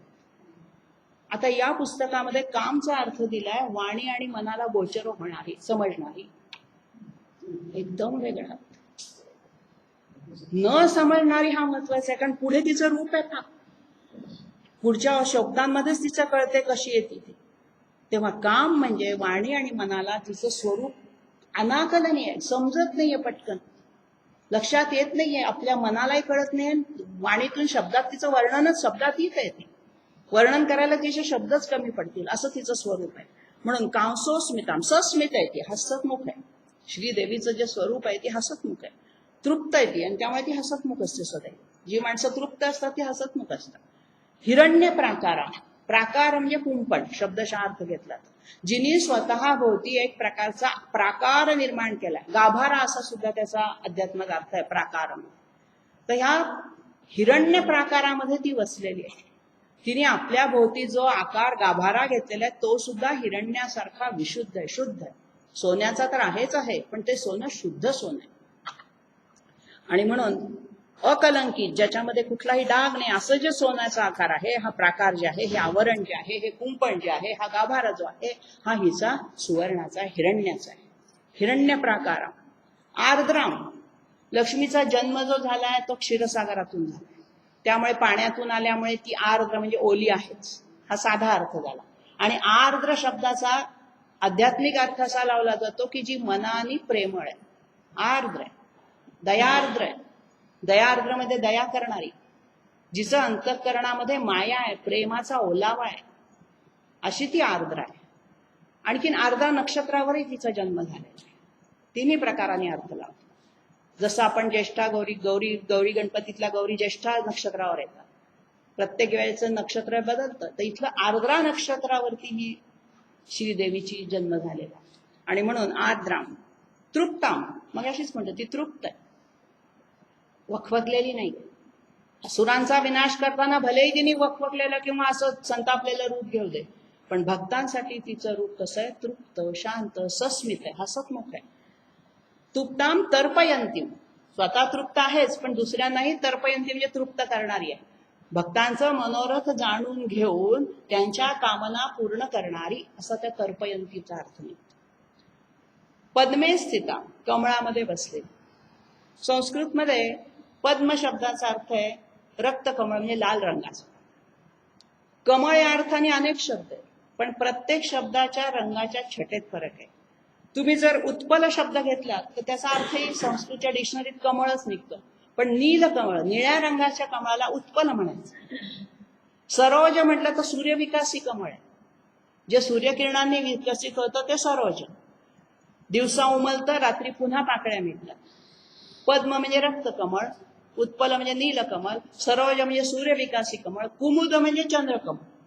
चंद्राचे किरण पडल्याशिवाय ते कमळ उमलत नाही, ते कुमुद. तेव्हा अनेक शब्द असले तरी प्रत्येकाच्या अर्थाच्या छटेमध्ये संस्कृतमध्ये फरक असतो. समानार्थी शब्द द्या तुम्ही तसेच, पण अर्थाच्या छटा वेगळ्या. आणखीन एक शब्द आहे पुंडरीक, श्वेतकमळ. पुंडरीक मध्ये पुंडरीक आहे, ल नाही, पुंडरीक म्हणजे कमळ. तेव्हा अशा या अर्थाने ती कशी आहे, पद्मे स्थित, लाल रंगाच्या कमळामध्ये तिने आसन म्हणून तिने घेतलेलं आहे, स्थित आहे, ती स्थिर आहे. पद्मवर्णाम, जिचा रंग सुद्धा कमळाप्रमाणे आरक्त आहे, तांबूस आहे. ताम इह उपवये, तिला मी इथे बोलावतो. पद्मे स्थिताम पद्मवर्णाम ताम इह उपवये श्रिया, अशा श्रीदेवीला मी इथे उपवये म्हणजे आदराने बोलवतो. पुन्हा पुन्हा तिच्याबद्दल आदर व्यक्त केलाय. तिला आवाहन करताना, तिला आमंत्रित करताना आपल्याबद्दलचा, तिच्याबद्दलचा आपल्या मनात असणारा आदर व्यक्त केलेला आहे. आणि म्हणून आदराने बोलावताना या ठिकाणी रुजुता, कोमलता, स्वभावातला दयाळूपणा तिचा जो आहे तो आमच्यामध्ये यावा, अशी इथे अपेक्षा व्यक्त केलेली. आणि म्हणून अवर्णनीय स्वरूप असणारी ही जी आहे, तिचं वाणी आणि मनाला जी गोचर होत नाही, समजत नाही तिचं स्वरूप, अशी असून सुद्धा भक्ताच्या वरती ती मायेचा वर्षाव करणारी आहे, आर्द्र आहे. असं जिचं श्रीय म्हणजे ऐश्वर आहे, संपन्नता आहे, आणि तृप्त आहे, ती सस्मित आहे. अशा पद्धतीने तिची सगळी विशेषण आहे, स्तुती आहे सगळी.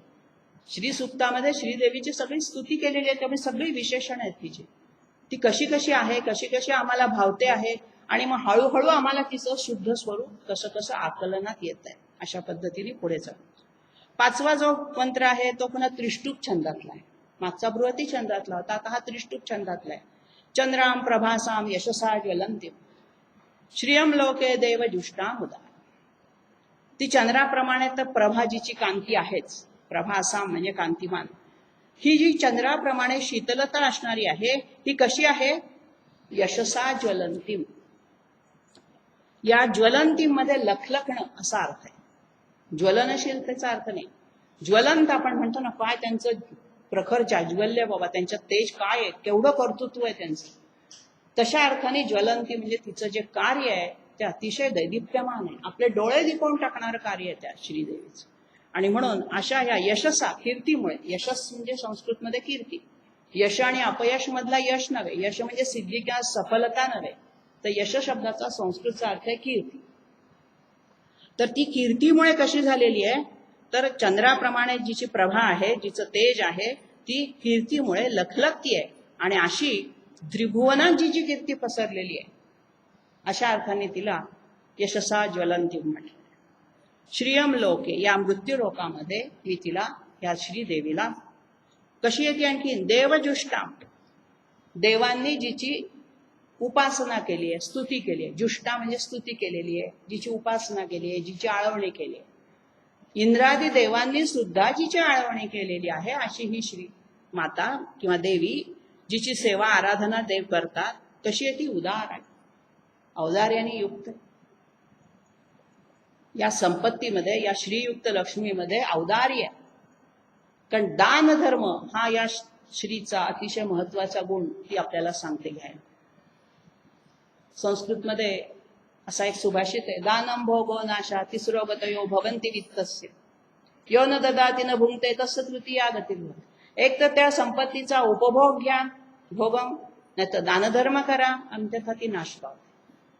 जसं संचितार्थम हरंती अन्नेमध्ये पश्यंतीय मधुपरिणाम संचितार्थम हरंती अन्ने, मधमाशा मध साठवून ठेवतात, तिसरेच कोणीतरी येतात ते हरण करून नाही. म्हणून अशी संपत्ती साठवून नाही ठेवायची, कोणतंही ऐश्वर साठवून नाही ठेवायचं, उदार हस्ताने सगळ्यांना द्यायचं. आणि म्हणून ती स्वतःच औदार्यपूर्ण आहे, उदार आहे. भक्तांवरती ती एवढी कृपा करते, एवढी कृपा करते. इथे उदार याचा अर्थ ती आपल्याला काही सोन्याची नाणी देते दोन्ही हातातून पडताना दाखवली आहे ती लक्ष्मीच्या. जशी आमच्या घरामध्ये सोन्याची नाणी पडणार आहे तसं नाही, आमच्यावरती तिची कृपा राहणार आहे, आम्हाला ती सद्बुद्धी देणार आहे. सद्बुद्धीने आम्ही लक्ष्मी मिळवली की ती स्थिर राहणार आहे आणि तीच उपयोगाची. वाममार्गाने आलेली लक्ष्मी स्थिर राहणारच नाही, ती अपगामी नाही, ती जाणारी आहे. जितक्या वाईट मार्गाने ती येते, जितकं दुसऱ्यांना रडवून तुम्ही आणता, तितकंच ती तुम्हाला रडवून तुम्हालाही त्रास देऊन जाते. आणि म्हणून या अनपगामिनी लक्ष्मीला, औदार्ययुक्त लक्ष्मीला, श्रीयुक्त लक्ष्मीला आवाहन करताना सतत हे भान ठेवलेलं आहे की हिचे गुण माझ्यामध्ये आले. आपण एखाद्या देवतेची उपासना करतो म्हणजे काय? त्या देवतेतले सगळे सद्गुण मी माझ्यामध्ये अंगीकार करायला सुरुवात करतो, माझ्यात ते आले पाहिजेत. जशी ते गणपतीची उपासना करता करता भुशुंडी ऋषी होते, त्यांना सोंड फुटली म्हणून त्यांना भ्रुशुंडी म्हणतात. इतके ते गजाननमय गणपतीच्या आनंद म्हणजे तोंडासारखं त्यांना सोंड फुटली असा वेदामध्ये उल्लेख आहे भ्रुशुंडी ऋषींचा. तेव्हा इतकं देवी स्वरूप झालं पाहिजे आपण की तिचे सगळे गुण हे माझ्यामध्ये उतरले पाहिजे, ही अपेक्षा ठेवून ती उपासना करायची. आणि म्हणून इथे म्हटलंय चंद्राम प्रभासाम, चंद्रासारखी शीतलदायक अशी तुझी तेजपुंज अशी जी आहे, परंतु आल्हाददायक आहे अशी ही भासमान जी होणारी तुझी कीर्ती आहे, ती लखलखणाणी आहे आणि त्रिभुवनात ही कीर्ती दुमदुमते आहे. म्हणून जिचं देव सुद्धा जिची आराधना करतात, उपासना करतात, त्याम ताम पद्मिनीमीम हा महत्वाचा शब्द आहे. या मंत्रातला पद्मिनीमी असा शब्द आहे आणि मीवर अनुस्वार आहे. पद्मिनीमीम संधी आहे, पद्मिनी रस्वनी अधिक ईम. ईम हे बीज आहे देवतेचं, श्रीदेवतेचं बीज कुठलं असेल तर ईम आहे. जसं आपण नवार्ण मंत्रातलं पाहिलं, ऐम ह्रीम क्लीम ह्या महाकाली महालक्ष्मी हा सरस्वतीचं बीज होतं, तसं आद्य बीज किंवा बीजाक्षर ज्याला म्हणतो आपण बीजभूत मंत्र, तो ईम हा या श्रीदेवीचा, म्हणून श्रीम मध्ये श्री आहे, ईम आहे. तर पद्मिनीम असा तिचा उच्चार आहे, पद्मिनीमीम. पद्मिनी ही ईम बीजाने युक्त जी पद्मामध्ये बसलेली, जी पद्मधारण करणारी, पद्माच्या रंगाची असणारी जी श्रीदेवी, ती पद्मिनी. आणि म्हणून उच्चार करताना पद्मिनी हा दीर्घ करायचा आहे. पहिली ह्रस्व पद्मिनीमध्ये ईम बीज मिसळलंय, ईम दीर्घ आहे. आणि म्हणून जे वेदोक्त मंत्र आहेत ना, त्यांना ह्रस्व दीर्घाची सुद्धा चूक चालत नाही, अर्थ बदलून टाक. पाणीला ह्रस्व वेलांटी केली की हाच अर्थ झाला, दीर्घ वेलांटी केली दुसरी की त्याचा पाणी अर्थ होतो, जल होतो. तेव्हा संस्कृतमध्ये या प्रत्येक वर्णाच्या ह्रस्व दीर्घाच्या उच्चाराला लागणाऱ्या काळाला ह्रस्व, कमी काळ असेल तर ह्रस्व, दीर्घ काळ असेल तर दीर्घ, मध्यम काळ असेल तर त्याला मध्यम. म्हणजे आता ह्या ऋचा जर तुम्ही ऋग्वेदोक्त पुस्तकामधनं जर वाचत असाल तर एकावर अशी उभी रेघ असते, एकाखाली आडवी रेघ असते. काय अर्थ याचा? आम्हाला कधी शंकाच असे उभी रेघ काय आडवी रेघ. ते गुरुजी म्हणताना असा हात करतात, असा हात करतात. ज्या वेळेला लेखन कला नव्हती त्या काळामध्ये हे सूक्त किंवा सगळे ऋग्वेदात, प्रत्येक ऋग्वेदातलं कुठलेही सूक्त काढून बघा, त्या ठिकाणी ह्रस्व दीर्घाच्या अशा खुणा आहेत. जो स्वर उच्च न्यायचा आहे, आपल्याकडे फक्त ह्रस्व दीर्घ दोनच आपण म्हणतो, लघु आणि गुरु दोनच खुणा करतो. संस्कृतमध्ये वैदिक कालखंडामध्ये आणखीन दीर्घाच्याही पुढे आणखीन एक स्वर आहे आणि त्याचा उच्चार असा वरती दीर्घ याच्याने करायचा, दीर्घाचाही दीर्घ करायचा. आणि म्हणून वरती अक्षरावर अशी खूण असली की ते अक्षर उंच घ्यायचं स्वरात, आडवं असलं की ते स्थिर घ्यायचं, शॉर्टमध्ये नाही घ्यायचं. ज्याच्या खाली असे अर्धचंद्र असतो ते ह्रस्व घ्यायचं. तेव्हा या सगळ्याला फार शास्त्र आहे, अध्यात्म आहे, विज्ञान आहे याच्यामागे लपलेलं. उच्चारशास्त्र ज्याला फोनेटिक्स शिकायचं आहे ना, त्याला हे सगळं शिकावं लागतं. तेव्हा या भाषाशास्त्राच्या अभ्यासामध्ये या वैदिक ऋषींनी जे काही ऋचा लिहून ठेवलेले आहेत त्यामागचं विज्ञान सांगितलं जातं. आणि हे विज्ञान आमच्यामध्ये आजपर्यंत तसंच्या तसं श्रीसूक्त का म्हटलं गेलं तर ह्या खुणांमुळे. कुठेही ह्रस्वाचं दीर्घ झालं नाही, दीर्घाचं ह्रस्व झालं नाही, उच्चारात चुका झाल्या नाही, अक्षर खाल्लं गेलं नाही, हजारो वर्ष. त्याला कारण ते साच्यामध्ये बांधूनच ठेवलं, तिथं हालायला जागाच ठेवली नाही कुठे. आणि म्हणून इथे पद्मिनी मीम, नी दीर्घ घ्यायचा. ताम पद्मिनी मीम शरणमहम प्रपद्ये, मी आणि नी दोन्ही दीर्घ आहेत तिथल्या. तेव्हा ताम पद्मिनी मीम शरणम अहम, अशा या पद्मिनी देवीला, जिचं एम बीज आहे अशा देवीला मी शरण जातो, शरणमहम प्रपद्ये म्हणजे मी नमस्कार करतो. तेव्हा एम अक्षरामध्ये या देवीचा शक्ती संचय, बीज म्हणजे काय तर शक्ती संचय. कोडवर्ड ज्याला आपण म्हणतो तसा हा कोडवर्ड आहे. तो उच्चारल्याबरोबर त्या देवतेच्या फ्रिक्वेन्सी पर्यंत आपल्या उच्चाराची फ्रिक्वेन्सी जाऊन पोचते. कोडवर्ड म्हणूया आपण. तर या सगळ्या पद्धतीने आमचं हे शास्त्र प्रत्येक बीजमंत्राला, कुठल्या शनीचा मंत्र घ्या, ओम शम शनेश शम द्यावलेला बीजमंत्र लावला. तेव्हा प्रत्येक देवतेचं जे बीजमंत्र असतं तसं हे ईम ह्या श्रीदेवीचं बीजमंत्र. आणखीन पुढच्या शेवटच्या ओळीमध्ये फार सुंदर त्यांनी प्रार्थना केलेली आहे. अलक्ष्मीर्मे नश्यताम त्वाम गणे. लक्ष्मी आणि अलक्ष्मी. लक्ष्मी म्हणजे चांगल्या मार्गाने आलेली श्री आणि अलक्ष्मी म्हणजे वाईट मार्गाने, जी पूर्वीच्या काळामध्ये हडळ अवदसा आपण ज्याला म्हणतो अशा प्रकारची. ह्या अलक्ष्मीची निर्मिती सुद्धा लक्ष्मीच्या अगोदर झालेली आहे. वाईट गोष्टी आधी आल्या आहेत. आधी विष आलं, मग अमृत आलं समुद्रात. आणि म्हणून वाईट गोष्टी आधी येतात आणि मग त्याच्यातून आपण पार पडून संकटातून पार पडून तुम्ही किती टिकता उपासनेत, मग तुम्हाला सौख्य काय जे आनंद मिळणार आहे ते मिळणार. तेव्हा ही जी अलक्ष्मी आहे, जी वाईट मार्गाने येणारी वाईट लक्ष्मी आहे, जिचा हेतू वाईट आहे, जिची प्राप्ती वाईट मार्गाने किंवा वाईट हेतूसाठी झालेली आहे, ती अलक्ष्मी. आणि इथे काय म्हणलंय, एक तर तुमच्याकडे अलक्ष्मी राहील किंवा लक्ष्मी राहील. मग इथे काय केलंय, लक्ष्मीलाच विनंती केली आहे की माझ्या घरातून या अलक्ष्मीला घालवून टाक. अलक्ष्मीर्मे नश्यताम, माझ्याकडची जी अलक्ष्मी आहे ती तू घालवूनच टाक. वृणे, या ठिकाणी वृणे हे क्रियापद आहे. मी तुझी सेवा करतोय. नश्यताम, त्या अलक्ष्मी नावाच्या देवीला माझ्यातून तू घालवूनच टाक. अहम वृणे, मी तुझी उपासना करतो, विनंती करतो, तुला प्रार्थना करतो, याचना करतोय. अहम वृणे, तूच हे काम करू शकतेस. म्हणजेच काय, माझ्यातली वाईट बुद्धी घालून टाक. शत्रुबुद्धी विनाशाय दीपज्योती. शत्रू विनाशाय नाही, शत्रुबुद्धी आपल्यामध्ये जी आहे, दुष्ट बुद्धी जी आपल्यामध्ये आहे, ती गेली की अलक्ष्मी गेली. अशी काय अलक्ष्मी नावाची काळी कुरूप बाई आपल्या घरात येऊन बसली आणि तिला तू आता घालवून टाक, हाताला धरून घेऊन जा, असा वरवरचा अर्थ नाही याच्यामध्ये. हे सगळं तुमच्या मानवी शरीराशी निगडीत. तुमच्या मेंदूमधून ही बुद्धी कुबुद्धी गेली पाहिजे, अलक्ष्मी गेली पाहिजे. अलक्ष्मी गेली की आपोआप तिचं स्थान लक्ष्मी घेणार. आणि म्हणून अलक्ष्मी मे नश्यताम त्वाम ऋणे, मी तुला प्रार्थना करतोय, विनंती करतोय, याचना करतोय.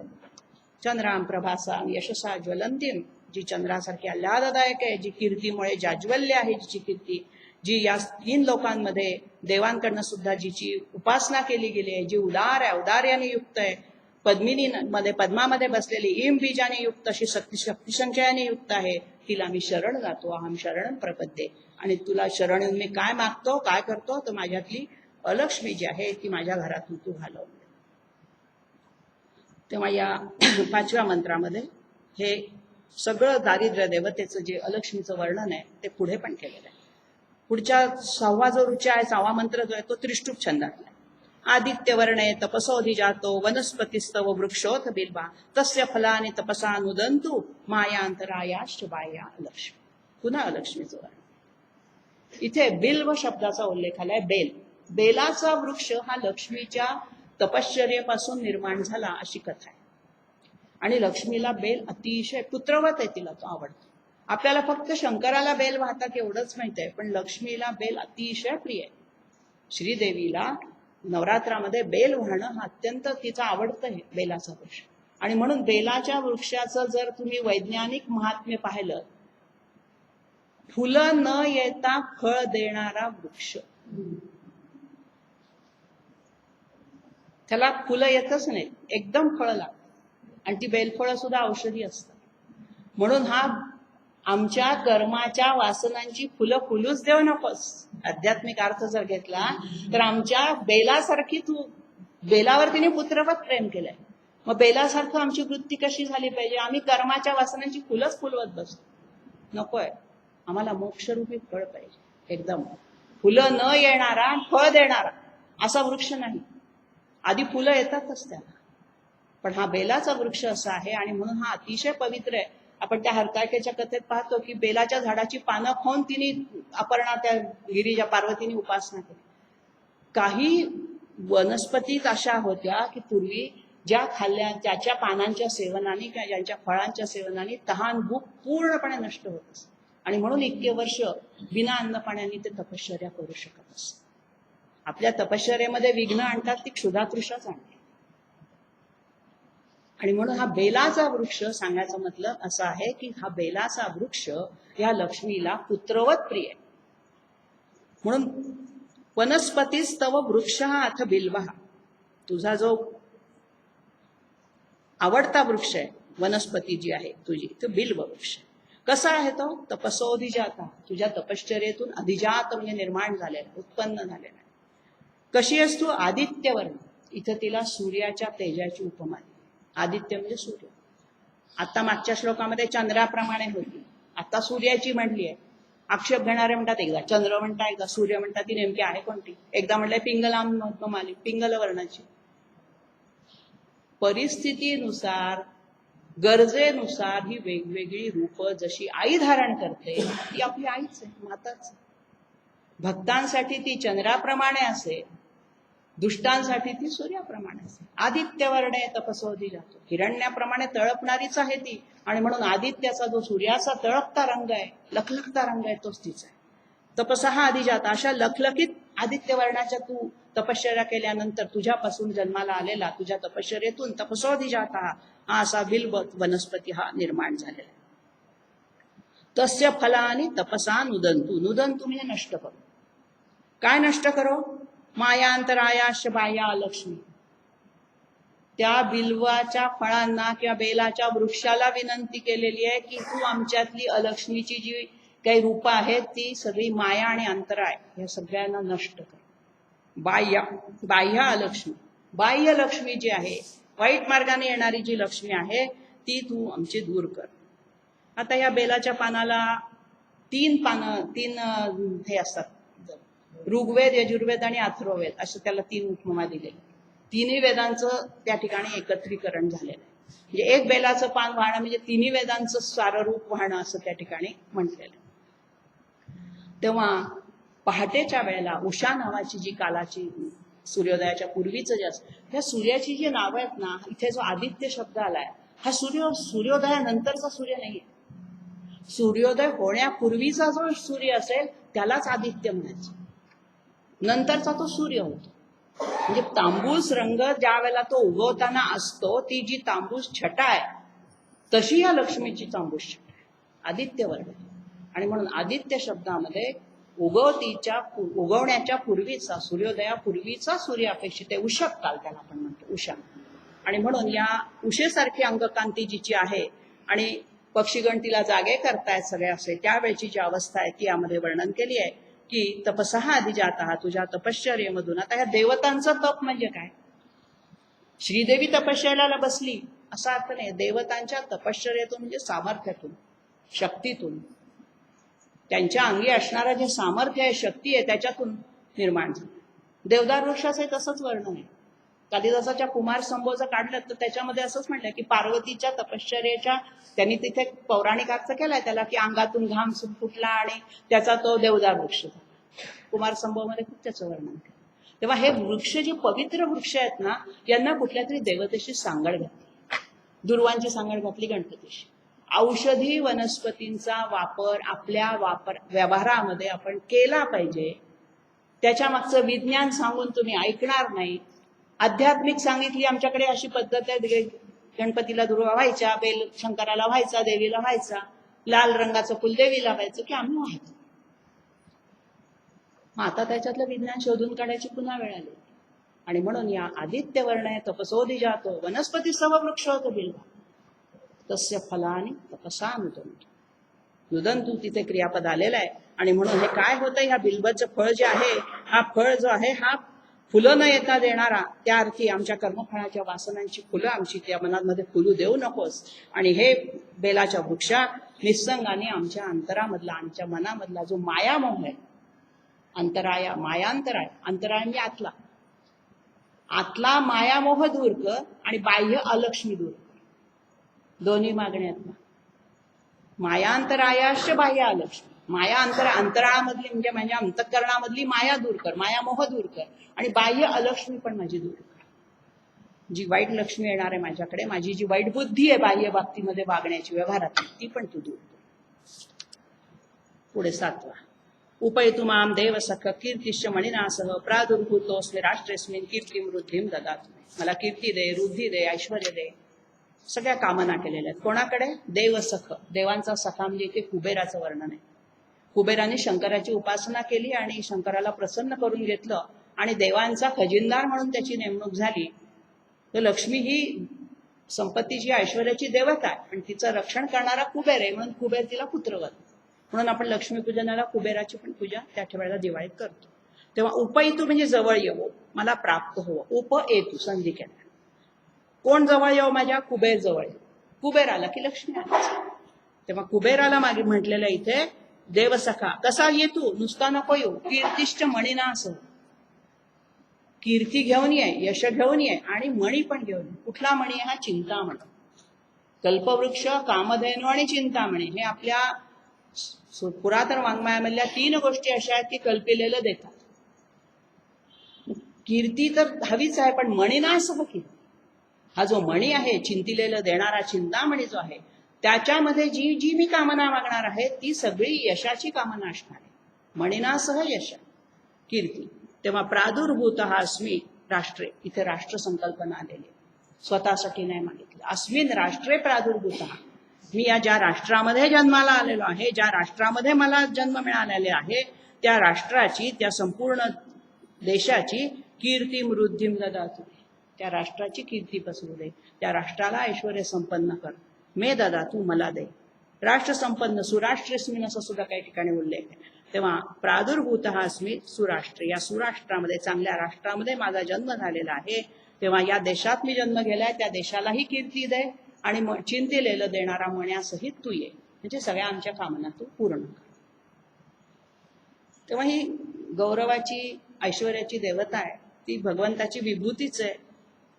त्या गीतेमध्ये नाही का आपण 10व्या अध्यायामध्ये विभूती पाहताना स्त्रीच्या 8 विभूती पाहिल्या होत्या, कीर्ती वगैरे सगळ्या त्याच इथे आलेल्या आहेत सगळ्या. गौरव देवता मणिनासह म्हणजे चिंतामणी राष्ट्र. आता हे जे सुराष्ट्र कोणाला म्हणायचं, तर ज्या राष्ट्रामध्ये चांगल्या परंपरा आहेत, नीतीसंपन्न लोक घडलेले आहेत, त्याला सुराष्ट्र म्हणतात. तेव्हा रुद्धी या शब्दाचा अर्थ केलाय उद्यमलक्ष्मी.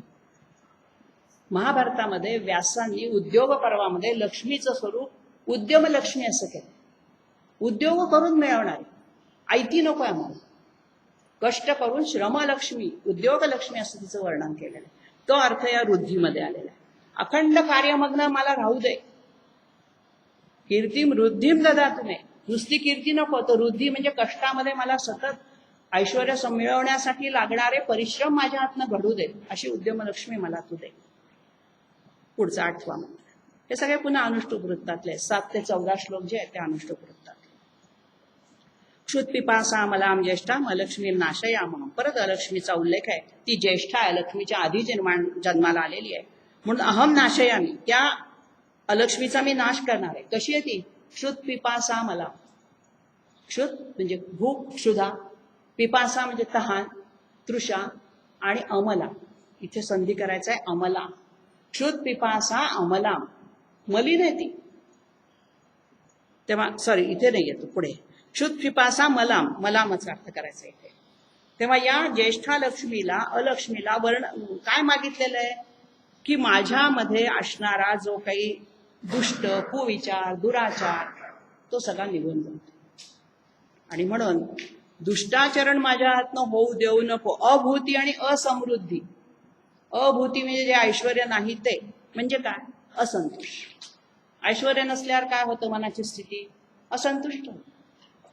तेव्हा माझ्यातली अभूती ही असंतुष्टता घालवून टाक, मला सदैव तृप्त कर. अभूती आणखीन काय? असमृद्धी. माझ्यामध्ये ही जी अतृप्ती आहे, समृद्धी नसल्यामुळे मी जो अतृप्त झालेलो आहे, ह्या ज्या वाईट वासना आहेत, दुराचार माझ्यामध्ये, तो सगळा तू घालवून टाक. सर्वान निर्णुद मेघा. निर्णुद म्हणजे पुन्हा घालवून टाक. माझ्या घरातून या सगळ्यांना अलक्ष्मीला घालवून टाक. आणि घालवून टाक अशी विनंती करता करता तो काय म्हणतोय? अलक्ष्मी नाशयामी अहम.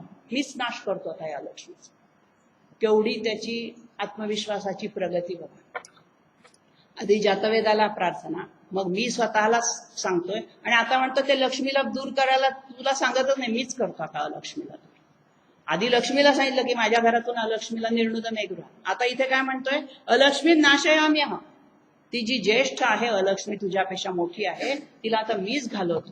कशी घालवणार आहे? तू माझ्यातली अभूती आणि असमृद्धी दूर कर, म्हणजे ती आपोआप जाईल. मला मदत कर तिला घालवण्यासाठी. पुन्हा तिला प्रार्थना विनंती आहेच. तेव्हा माझ्यामधलं जे अभूती आहे, म्हणजे असंतुष्टपणा आहे, असमृद्धी आहे, अतृप्ती आहे, त्या सगळ्यांना निर्णुद म्हणजे घालवून दे पूर्णपणे त्याच्यातून, घरातून, गृहात निर्णुद. गंधद्वाराम दुराधर्षाम नित्यपुष्टाम करीषिणीम ईश्वरीम सर्वभूतानाम तामिहोपो भये श्रियम. गंध हा जिचा गुण आहे, गंधद्वारा. दुराधर्षम जी कळायला अवघड आहे, पराक्रम जिचा खूप मोठा असतो ना, ती समजायला अवघड जाते. म्हणून अशा अर्थाने परिश्रमाने जी प्राप्त होते, खूप समजून घ्यावी लागते, अशा अर्थाने दुराधर्षाम. व्यवहारातला याचा अर्थ आहे जिचा पराभव होत नाही, अशी ती दुराधर्ष.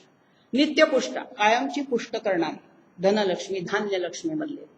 करीषीण, आता इथे करीषीण याचा अर्थ घेतला आहे गाईचं शेण, गोधन ज्याला आपण म्हणतो. तेव्हा ही जी कशामुळे आम्हाला ही करते, पुष्ट करते, करीषिणी. तेव्हा करीषिणींचा अर्थ शेणा मातीने समृद्ध. आमचं घर हे धनधान्याने भरण्यासाठी अगोदर आम्हाला हे गोधन पाहिजे. गाईच्या शेणापासून आम्ही ते सगळं धान्य पिकवणार आहोत, शेणाचं खत करणार आहोत. त्या कथा बऱ्याच येतात, मी कथेत शिरत नाही. या गोमयामध्ये कुबेराने वास्तव्य केलं. 33 कोटी देवता गाईच्या अंगात जाऊन बसायच्या होत्या. कुबेर उशिरा आला, त्याला जागाच नव्हती. शेवटी त्याला सांगितलं तू त्या गोमयामध्ये जाऊन बस. आणि मग कुबेर, ती गोमय हे लक्ष्मीचं रूप मानलं गेलं. तो उल्लेख इथे आलाय करीषिणी. तेव्हा गाईच्या स्वतःच्या अंगामध्ये असणारे जे काही गोमूत्र, गोमय आहे, त्यामध्ये लक्ष्मीचं स्थान आहे, हा इथं सूचित केलं. ईश्वरीम सर्व भूताना, सगळ्या प्राणीमात्र जेवढे जेवढे भूतमच्चर, अचर, सजीव, निर्जीव, सगळ्यांची ती ईश्वरी आहे. ईश म्हणजे सत्ता असणारी ती ईश्वर. प्रत्येक श्लोकामध्ये उपव्यये, अव्यये असा शब्द केलेला आहे. उपव्यय आदराने बोलावतोय. ताम इह उपव्यय, ईश्वरीम सर्वभूतानाम ताम इह उपव्यय, अशा त्या लक्ष्मीला मी माझ्या जवळ बोलावतो. 10वा, मनस काममाकुती वाचम सत्यमशीमहि, पशूनाम रूपमन्नस्य मयी श्री श्रयताम यशः. मयी श्रयताम यशः श्री, माझ्या ठिकाणी श्रयताम म्हणजे आश्रयाला येव. कोण? श्री. कशी ती श्री माझ्या आश्रयाला येवो? पशूनाम रूपम अन्नस, गोधनाचा उल्लेख आहे, पशुधनाचा उल्लेख आहे. पशूंपासून मिळणारी जी काही द्रव्य आहे, दूध तूप जे काही आपण त्यापासून बनवतो, त्या सगळ्या प्रकारचा उल्लेख इथे केलेला आहे. आणि मनस काम आकुती, मनामध्ये ज्या काम म्हणजे कामना, इच्छा, संकल्प आपण निर्माण करतो. आकुती म्हणजे संकल्प आणि काम म्हणजे कामना. मनस काम आकुती, आकुती शब्द तिथे वेगळा काढायचा आहे, संधी केलाय. आकुती म्हणजे संकल्प, इच्छा. वाचस सत्यमशीमय, मी मनामध्ये जे संकल्प मानसिकरित्या करणार आहे ते माझ्या वाचेनी सत्य ठरत. वाचस सत्यमशी म्हणजे काय? तर मी मनामध्ये ज्या काही बोलणार आहे ते सगळं माझ्या वाचेतून, म्हणजे मी आधी मनामध्ये ज्या इच्छा करतो त्याप्रमाणे माझं आचरण सत्य असो. बोले तैसाच आहे. नुसतंच मनामधल्या कामना उच्च उच्च आहेत आणि वाचनी मात्र आपण काय वेगळंच बोलतोय आणि खरं वागणं तर त्याच्याही पलीकडचं. म्हणून वाचस सत्यम अशीमही, अशीमही म्हणजे मिळवीन, प्राप्त करीन. मी खरी वाणी प्राप्त करीन. आता मी खरी वाणी प्राप्त करीन म्हणजे मी सत्याचा आधार घेईन. या श्रीला मिळवण्यासाठी अहम वाचम सत्यम अशीमही, सत्यवाणीचा मी आधार घेईन. म्हणजे मी खरं बोलून लक्ष्मी प्राप्त करीन, खोटं बोलून नाही. खोटं बोलून येते ती अलक्ष्मी. तेव्हा वाचस सत्यमशीमयी हे फार महत्वाचं. वाचा म्हणजे बोलणं. माझं बोलणं हे सत्यावर अशीमयी, मी मिळवीन तिला. कशी मिळवीन? खरं बोलून मिळवीन. भले ती मला कमी मिळाली तरी चालेल, पण माझं तिच्याकडे बोलण्याचं, बघण्याचं जे काही संकल्प जे असतील ते खऱ्यावर आधारित असतील. सत्याला किती महत्व दिलंय. पशूनाम रूपम, त्या पशूंचं रूप, अन्न, असं सगळं माझ्यामध्ये तू आश्रय, त्याच्या सकट तू माझ्यामध्ये आश्रयाला येस. तेव्हा या 10व्या रुचेमध्ये आपल्याला सत्याचं महत्व सांगितलं. सत्यमशीमही, सत्याने तुम्ही लक्ष्मी प्राप्त करा तर ती स्थिर राहील, अलक्ष्मी निघून जाईल तिथून. कर्दमेन प्रजाभूता मयी संभव कर्दम. कर्दम जे 4 ऋषी पाहिले आपण, त्यातले हे कर्दम ऋषी, यांना लक्ष्मीचं पुत्र मानले. आता आईला बोलावण्याच्या अगोदर पुत्राला बोलवले. काय कर तू? मयी संभव, माझ्यामध्ये निर्माण कर. काय? कर्दमेन प्रजाभूत. शब्दशः संस्कृतमध्ये कर्दम शब्दाचा अर्थ आहे चिखल. माझ्या शेतामध्ये खूप चिखल होऊ दे, म्हणजे काय? खूप पर्जन्य पडू दे. पर्जन्याला आवाहन आहे, वरुण देवतेला इथे आवाहन आहे. आवश्यक तेवढं पर्जन्य तू मला दे. मयी संभव कर्दम, आणि ह्या भूमी लक्ष्मीच आहे. शेतात चिखल झाला म्हणजे भरपूर त्या ठिकाणी धनधान्य पिकेल, सुपिकता वाढेल. श्रियम वासय मे कुले, आणि अशा प्रकारची जी श्री आहे, जी भूमी लक्ष्मी आहे, कर्दमासहित आलेली आहे, ती माझ्या घरामध्ये वासय म्हणजे वास करू दे. कशी आहे ती? पद्ममालिनी माता, पद्माची माला धारण करणारी जी माता आहे श्री माता, त्या श्रीला, त्या देवीला भूमी लक्ष्मीच्या रूपामध्ये या ठिकाणी आवाहन केलेलं आहे. म्हणजे त्या काळची संस्कृती ही धान्य पिकवणारी जी संस्कृती होती त्याचा उल्लेख इथे आलेला आहे. वेदाच्या काळात आदिमानव नव्हता. वस्त्र न घालणारा, जंगलामध्ये मांस खाणारा असा मानव नव्हता. ऋग्वेदातले सगळे सूक्त सांगतात की आमचा मानव अतिशय विकसित होता. ज्या काळात रेशीम कोणाला माहीत नव्हतं त्या काळच्या आमच्या रेशमी वस्त्रांचा उल्लेख आहे. तेव्हा अनेक पद्धतीने याचा अर्थ करता येईल आपल्याला. तेव्हा या कर्दमाला संपूर्ण घराण्याचा विचार यामध्ये केलेला आहे. मयी संभव कर्दम आणि मे कुले वासे, माझ्या घराण्यामध्ये. कुलं म्हणजे घराणं. फक्त माझ्या एकट्याच्या ठिकाणी येऊ नको, माझे जे कोणी आप्त बांधव आहेत सगळ्या घराण्याला तू आशीर्वाद. वासय मे कुलम, माझ्या घराण्यामध्ये तुझा वास असू. म्हणजे स्वार्थी इथे कुठलीही संकल्पना नाही. ऋग्वेदातल्या प्रार्थना या सर्वेत्र सुखीन संतु सर्वे संतु निरामयासारख्या. माझ्या संपूर्ण घराण्यावर तुझी कृपादृष्टी राहू दे इथे मागितलेलं. मे कुले पद्ममालिनी मातरम श्रियम राहतु. आपस्रजंतु स्निग्धानी चिकलीत वसमेगवे. हे चिकलीत म्हणजे हा दुसरा पुत्र, त्या दुसऱ्या पुत्राला आबंधित केलं. काय म्हणलंय?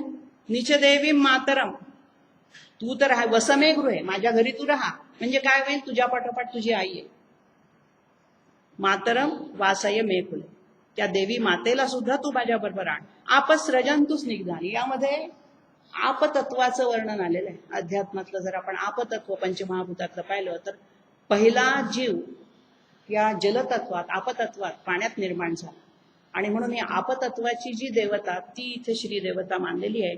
आणि हा जो चिखलीत आहे हा तिचा तो पुत्र आहे. म्हणजे त्या ऋषींचं नाव पण चिखलीत आहे. आणि इथे चिखलीत म्हणजे या आपदेवतेपासून पाण्यापासून जी सृष्टी निर्माण होते, पुत्रप्राप्तीसाठी हा मंत्र म्हटला जातो बऱ्याचदा, 12वा मंत्र.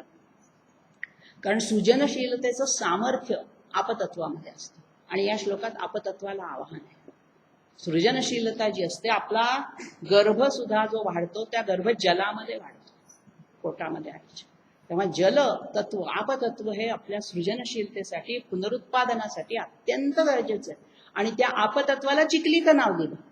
आणि म्हणून चिखलीत वसमे गृहे, या आपतत्वाच्या रूपाने हे चिखलीत तू माझ्या घरी राहा. केवढ्या व्यापक प्रार्थना आहे. त्याच्या मुळापर्यंत जर गेलात ना तर खूप. नुसतं कर्दमा तू रान चिखली तर हा कोण चिखली कोण कर्दमा आहेत, ऋषी आहेत. ऋषी होते पण त्या तत्वाचे ऋषी होते. ऋषींची जी नावं होती ती सुद्धा त्यांच्या त्यांच्या तत्वाला अनुसरून वागणारे ऋषी. तेव्हा आपसृजन तू स्निग्ध, स्निग्ध म्हणजे सात्विक प्रेमळ असे ते, अशी प्रेममय कार्य करणारे ह्या चिखलीता माझ्या घरी राहा. निचदेवी मातरम श्रियम, आणि तुझ्या आईला सुद्धा मातरम माझ्या घरी वास करण्यासाठी सांग. आर्द्राम पुष्करिणीम पुष्टीम पिंगलाम पद्ममालिनीम चंद्राम हिरण्मयीम लक्ष्मीम जातवेदो माव. पुन्हा ते आर्द्रा शब्द मागे येऊन गेलाय. आर्द्रा म्हणजे प्रेमळ. पुष्करिणी, पुष्कर म्हणजे कमळ, त्या कमळामध्ये निवास करणारी. पुष्टी, धान्याने पुष्टी देवता, धान्याची ही देवता. पिंगल वर्णाची, तांबूस वर्णाची.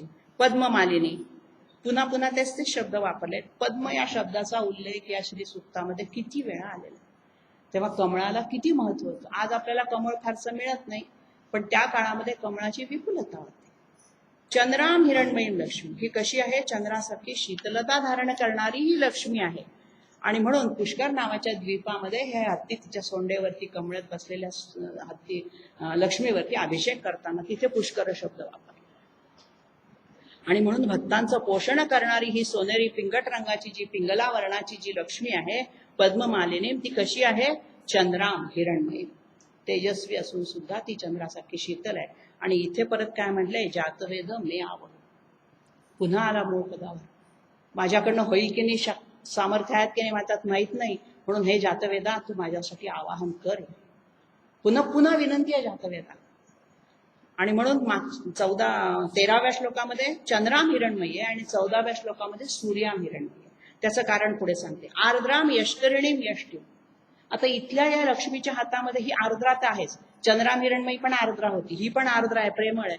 पण काय आहे, या करिणीम, जिच्या हातामध्ये वेताची काठी आहे. लक्ष्मीच्या या श्रीदेवीच्या हातामध्ये करिणी म्हणजे वेताची काठी आहे, यष्टी आहे. यष्टी म्हणजे काठी. का घेतली तिने वेताची काठी हातामध्ये, तर आदरयुक्त भीती, दरारा दाखवण्यासाठी. जे वाममार्गाने जातील, जे दुष्ट असतील त्यांना भीती वाढली पाहिजे, म्हणून वेताची काठी तिने एका हातात धारण केलेली. यशकर्णी येते. सुवर्णाम हेममालिनी, सोन्यासारखी, हेम म्हणजे सुवर्णच परत. सूर्याम हिरण्मयीम लक्ष्मी, आणि म्हणून इथे सूर्यासारखं तळपतं तेज घेतलंय, कारण यशकर्णी यष्टी तिच्या हातात. सूर्य जसा धाक दरारा दाखवतो, प्रखर सूर्याचं तेज दाखवतो, तळपतो, तसा ही देवी सुद्धा तळपतीये. तिच्या हातामध्ये दराऱ्याची काठी आहे.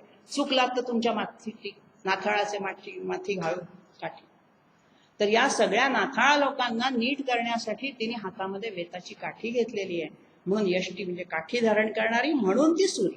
म्हणून पहिल्या याच्यात चंद्रा घेतलाय आणि इथे सूर्य आहे, तेच बरोबर. सूर्याम हिरण्मयीम लक्ष्मी, कारण ती उग्र स्वरूपात दाखवली आहे थोडीशी. तुम्हाला धाक दरारा भीती वाटले पाहिजे ना. आई काय मारत नाही, कैसे, असं नाही. वेळ आली तर आई आम्हाला 4 धपाटे देणार आहे. हातात काठी आहे तिच्या, ती काठी बघूनच आपण नीट वागायला. आणि म्हणून इथे धाक दाखवलेला आहे. लक्ष्मी जशी दयाळू स्वभावाची आहे तशी नीती नियम न पाळणाऱ्यांना ती कडक पण आहे. तेव्हा यशकर्णी जिच्या हातामध्ये धर्मदंड आहे, तिथे शब्द धर्मदंड वापरलेला आहे. तेव्हा अशी ही हेममालिनी जी सूर्यपुष्प, सुवर्णाचे पुष्प धारण करणारी आहे. आणि हा जो शेवटचा 15वा मंत्र आहे, इथे प्रसार पंक्ती आहे, फार मोठा आहे हा. आणि ह्या दुसऱ्या मंत्रा जो आपण पाहिला त्याचीच ही पुनरावृत्ती आहे. फारसं त्यात वेगळं काही नाही. या श्री सूक्तातला जो दुसरा मंत्र आपण पाहिला तोच इथे आहे. तामावह जात वेदो लक्ष्मी मनपगामिनीम यस्याम हिरण्यम प्रभूतम गावो दास्य अश्व विंदेयम पुरुषान. फक्त ही शेवटच्या ओळीमध्ये प्रसार केले. कधीही अनपगामी जी लक्ष्मी आहे, लक्ष्मी अनपगामिनी, कधीही क्षीण न होणारी, परतून न जाणारी, स्थिर असणारी, चंचलत्व सोडून दिलेली अशी जी लक्ष्मी आहे, तिला माझ्यासाठी ताम आवह, माझ्यासाठी तू आवाहन कर. यस्याम हिरण्यम प्रभूत, जिच्याजवळ भरपूर हिरण्य, भरपूर शुद्धत्व आहे, जिच्याजवळ भरपूर विशुद्धत्व आहे, तत्व आहे, तेच ती आम्हाला देणार. तरच आमचं मन शुद्ध होईल. शुद्ध तत्वाची आळवणी केली तर आपण शुद्ध होणार. म्हणून इथे शुद्ध तत्वाची, देवी शक्तीची, उपासनेची जी शुद्धत्व आहे ते हिरण्य शब्दातून म्हणलंय. यस्याम हिरण्यम प्रभूतम, प्रभूत म्हणजे पुष्कळ. गावो दास्य, दासदासी, गाई, अश्व, हे सगळं आम्ही विंदेयम म्हणजे मिळवूच, हे आम्हाला मिळेलच. याच्यासाठी वेगळं काही नाही, हे तर तू आम्हाला देशीलच. पण प्रभूतम हिरण्यम, आम्हाला भरपूर विशुद्धत्व दे. आमचं मन इतकं शुद्ध कर की ऐहिकामध्ये, आमच्या मायामोहामध्ये आम्ही मायांतरायाश माया लक्ष्मी, याच्यामध्ये आम्हाला अडकून ठेवू नको लक्ष्मीमध्ये आणि मायामध्ये. तेव्हा या 15व्या श्लोकामध्ये पुन्हा एकदा या श्रीदेवतेला भरपूर गाई, दासी, सेवक, सगळे अश्व, गतिमान घोडे, सगळं सगळं मागितलेलं आहे. आणि या स्थिर लक्ष्मीला आवाहन केलेलं आहे, अनपगामी लक्ष्मीला आवाहन केलेलं आहे. इथपर्यंत हा श्री सूक्ताचा पाठ केला जातो. 16वी जी रुची आहे ती फलश्रुतीची आहे. यशुची प्रयतो भूतवा, जो पवित्र होऊन जप करेल, जुहुयात म्हणजे आहुती देईल. या मंत्राच्या आहुत्या दिल्या जातात. आज्य म्हणजे तूप, अन्वह म्हणजे दररोज, जुहुयात म्हणजे जो हवन करतो, त्याला काय होईल? सूक्तम पंचदश रचनचे, ह्या 15 रुचांचं सूक्त श्रीकाम सततम, किंवा जो श्रीमंत्राचा जप करेल, किंवा जो श्रीमंत्राचं हवन करेल, किंवा जो श्रीमंत्राचं आचरण करेल, शुची प्रयत्न म्हणजे पवित्र अंतःकरणाने. तेव्हा ह्या सगळ्या ऋग्वेदातल्या मंत्रांचं आचरण करताना शरीराचं आणि मनाचं पावित्र्य अपेक्षित आहे. पावित्र्याशिवाय शुद्धता राहत नाही. आणि म्हणून या 16 मंत्रांपर्यंतच आपण बघूया. पुढचे जे 17 पासून किंवा पुढचे जे काही पद्मानने पद्म उरू पासून सुरू होतात, त्यात काही श्लोक वर खाली आहेत, काही याच्यामध्ये काही घुसळलेले आहेत, ती सगळी फलश्रुती आहे. देवीची स्तुती त्यात आहेच. पुन्हा तिला पद्मे, पद्मानने, पद्म उरू, पद्माक्षी, पद्मसंभव, हे सगळं पद्मच म्हणले. मग ही सगळी देवी आम्हाला काय करो? तर आमच्यावर कृपेचा वर्षाव. तामाव जात वेदो, हे या सूक्ताचं सगळ्यात महत्वाचं ब्रीद वाक्य आहे. अग्नीला विनंती आहे, हे अग्निदेवते तू माझ्यासाठी कर. ही आधी अग्नीची पूजा आहे, आणि अग्नी आपल्याला शुद्धत्वाकडे नेतो. अग्नीत जाऊन साहून आपणही शुद्ध व्हायचंय, हा अर्थ या श्री सूक्तातून आपल्याला मिळतो. आणि पवित्र अंतःकरणाने या श्रीदेवीला आपण वंदन करूया. आणि इथे थोडेसे 10 मिनिटं वर झाल्या, सांगतात.